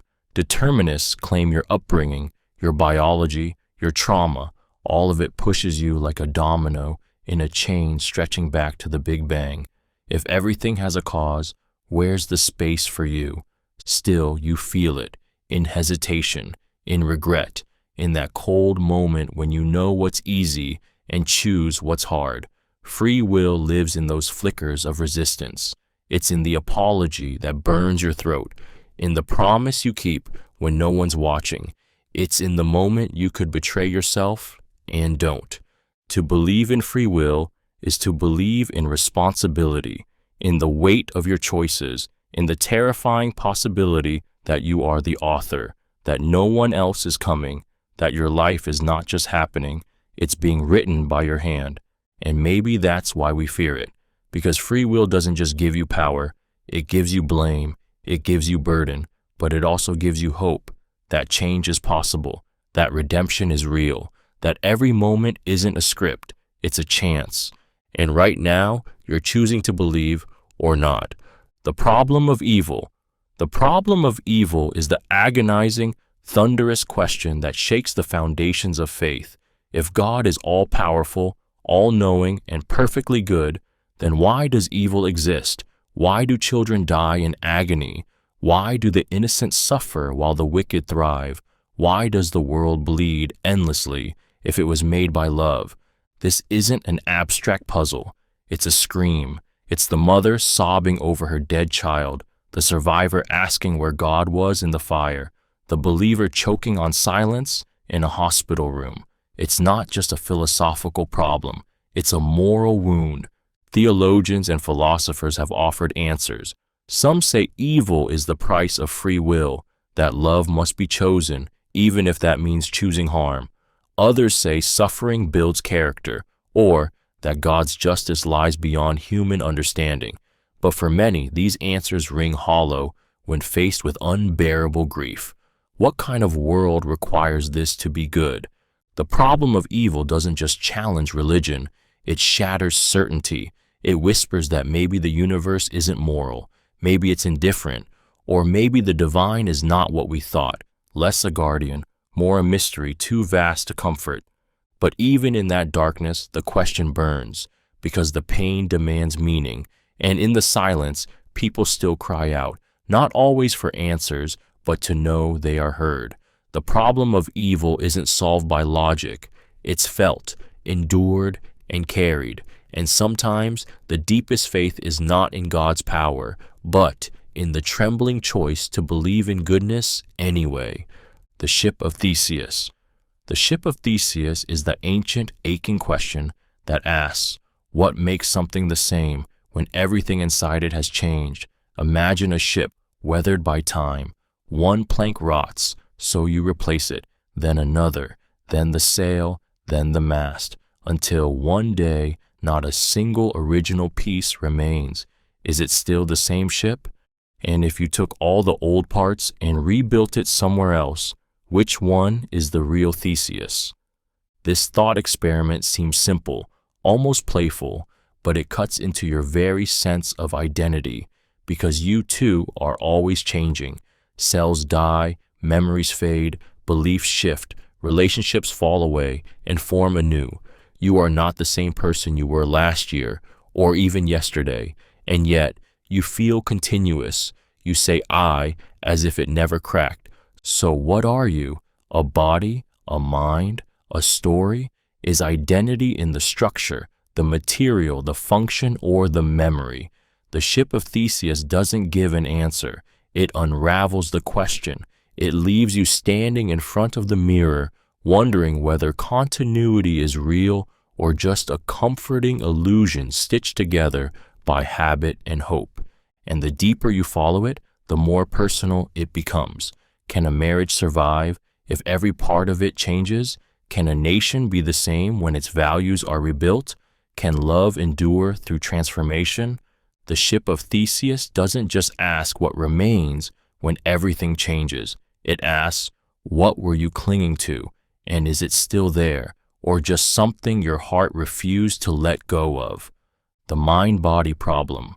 The mind-body problem is the raw, relentless mystery at the heart of human existence. How can a physical body produce a conscious mind? How does flesh become thought? How do neurons firing in the dark give rise to joy, memory, guilt, longing? You can dissect the brain, scan it, stimulate it, but you'll never find a thought. You'll find electricity, blood, matter, but not you. And yet, you are undeniably here. You feel, you choose, you suffer. So where does the self live? Is it in the body or something beyond it?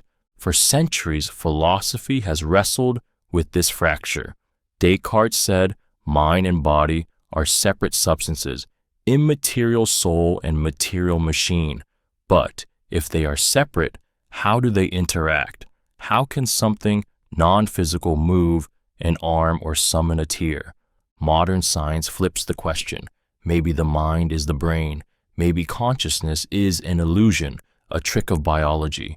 But that answer often feels too cold, too incomplete, because your experience, the redness of red, the ache of grief, is not a calculation. It's presence, it's being, and no MRI can capture that.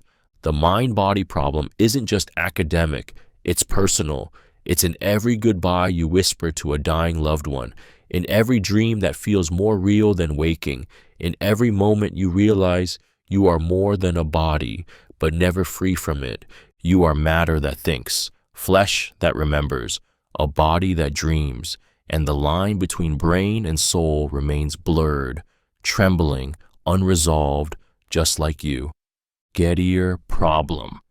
The Gettier problem is the sharp, unsettling riddle that shattered a 2,000-year-old definition of knowledge. For centuries, philosophers believed knowledge was simple, justified true belief. If you believed something, had good reason to believe it, and it was true, then you knew it. But in 1963, Edmund Gettier dropped a thought experiment so simple, so quiet, it detonated that certainty. He showed that you can have all three, justification, belief, truth, and still be right by accident.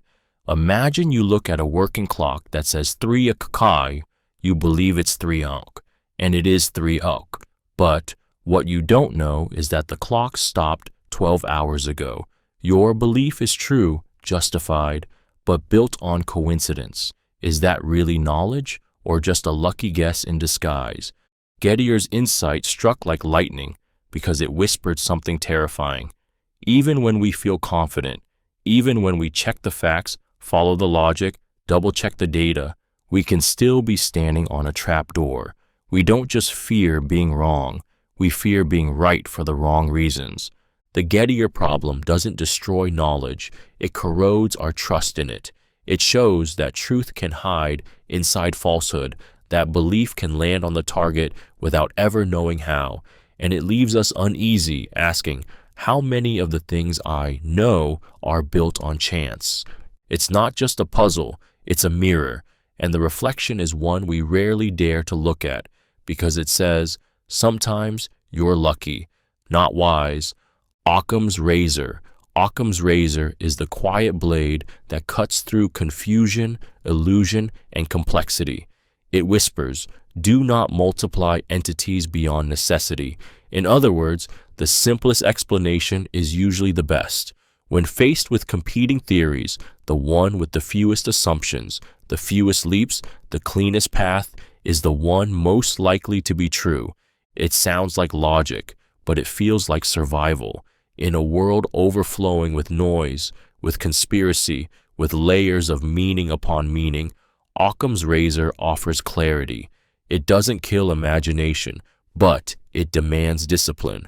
Why believe in hidden causes, secret forces, elaborate metaphysics, when a simpler, grounded truth will do?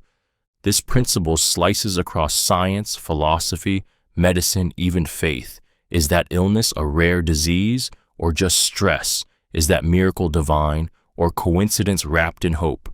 Do we need invisible souls, or is consciousness born in the brain's fire? But simplicity is not always comforting, because the razor does not guarantee truth, only efficiency. It doesn't say the simplest answer is always right, only that it's the cleanest place to start. And sometimes truth is messy. Sometimes life defies neatness.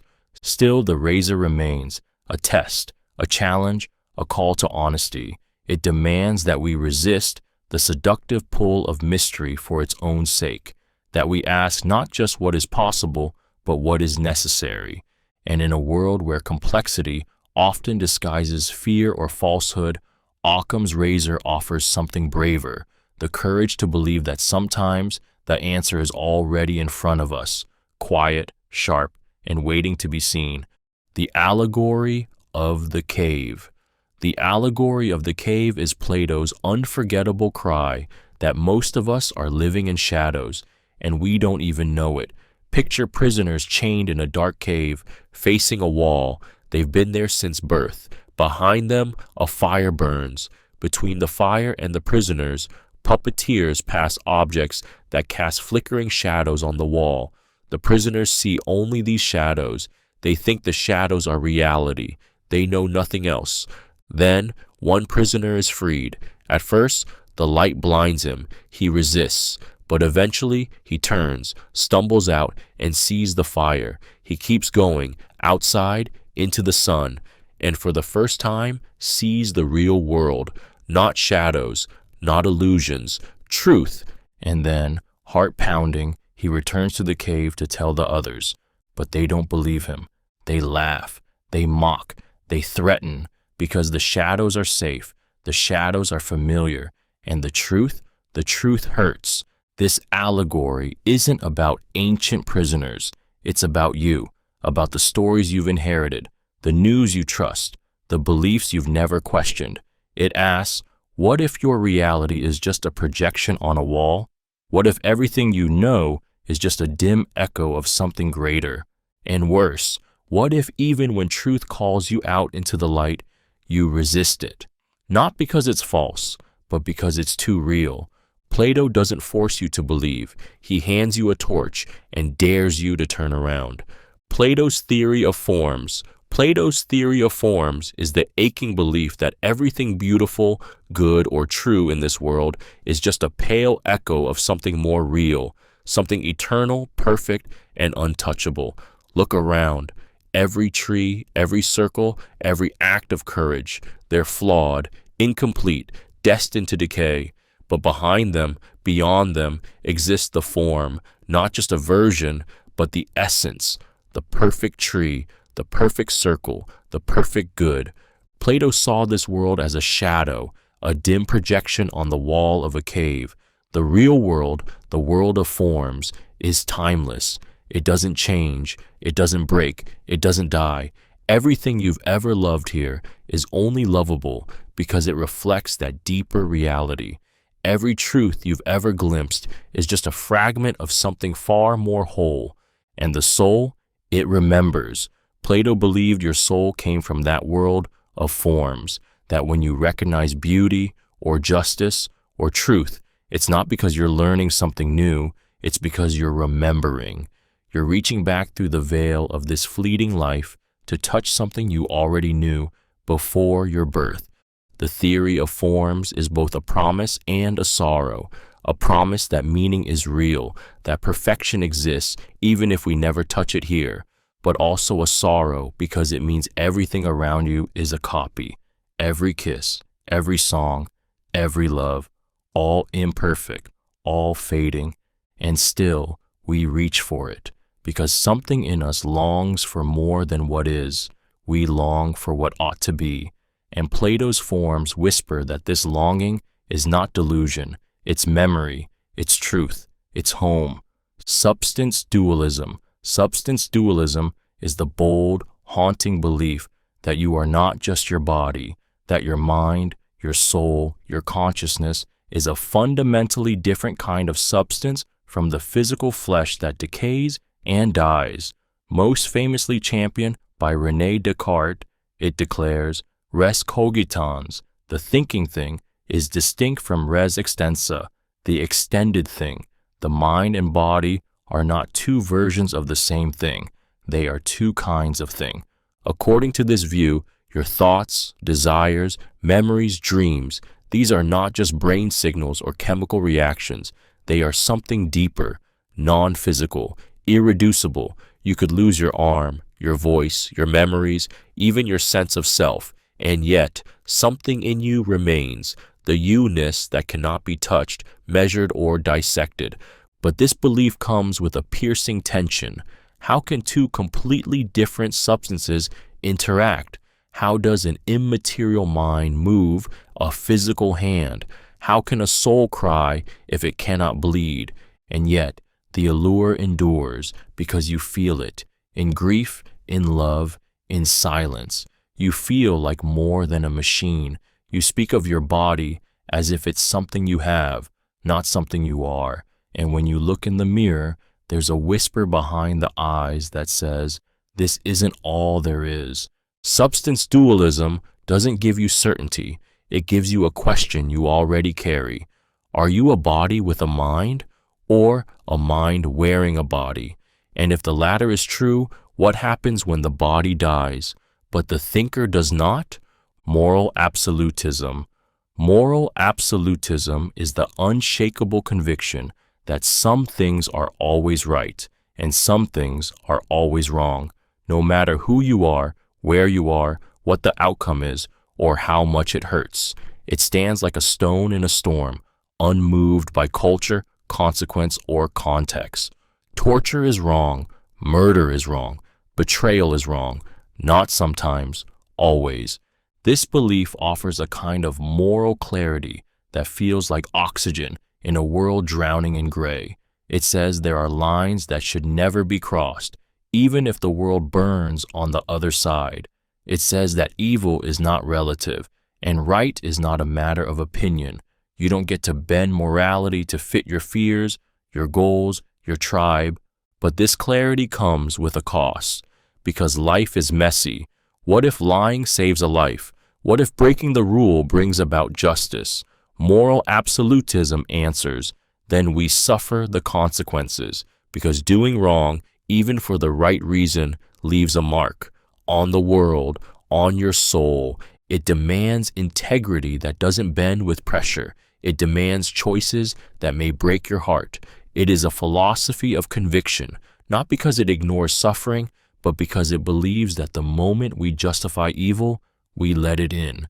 In a time where everything is negotiable, moral absolutism is a defiant voice saying, no, some things matter more than winning, more than surviving, more than comfort, because if there is no absolute right, then there is nothing that can never be excused, and that is a darkness too deep to live in. The golden mean. The golden mean is Aristotle's quiet, unwavering answer to the chaos of life. Virtue lives in the balance, not in excess, not in deficiency, but in the steady, deliberate middle. Courage is not recklessness, it is not cowardice, it is the space between, the calm in the fire. Generosity is not waste, nor is it selfishness. It is the giving that sustains, not destroys. This isn't about mediocrity, it's about harmony. The golden mean is a discipline of the soul, a way of tuning your character like an instrument, and like all true discipline, it demands awareness. You cannot live the mean by accident. You must see yourself, your tendencies, your triggers, your blind spots. It's not a list of rules, it's a way of being, moment by moment, choice by choice, learning what enough feels like. It asks you to look at your anger. Too much and you burn bridges. Too little and you let injustice thrive. It asks you to examine your ambition. Too much and you crush yourself with hunger. Too little and you fade into regret. The mean is never the same for every person, in every moment. That's what makes it moral. It adapts. It listens. In a world of extremes, of louder, faster, more, the golden mean is quiet resistance.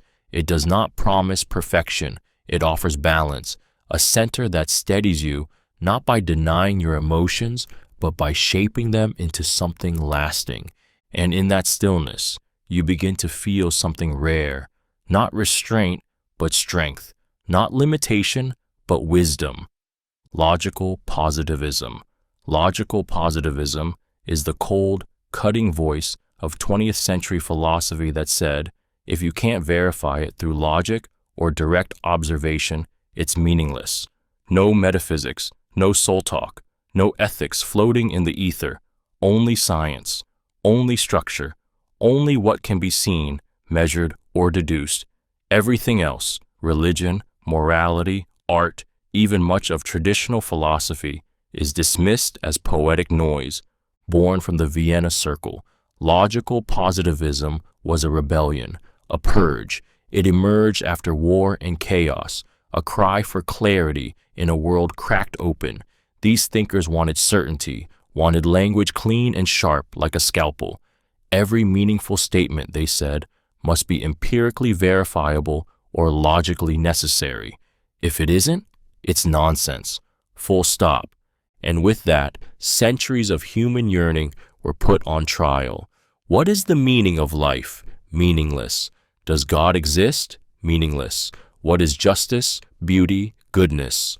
All questions stripped of substance unless pinned to observable facts or formal logic. It was brutal. It was brilliant. It was sterile. But the fire of logical positivism couldn't sustain itself. Even its own criteria of meaning couldn't be verified by its standards. The movement collapsed under the weight of its own precision, and yet its legacy lingers in science, in skepticism, in the quiet doubt that haunts every question too large to measure. Logical positivism didn't kill meaning, but it forced us to ask again and again, what do we actually know, and how much of what we say is just noise dressed as truth?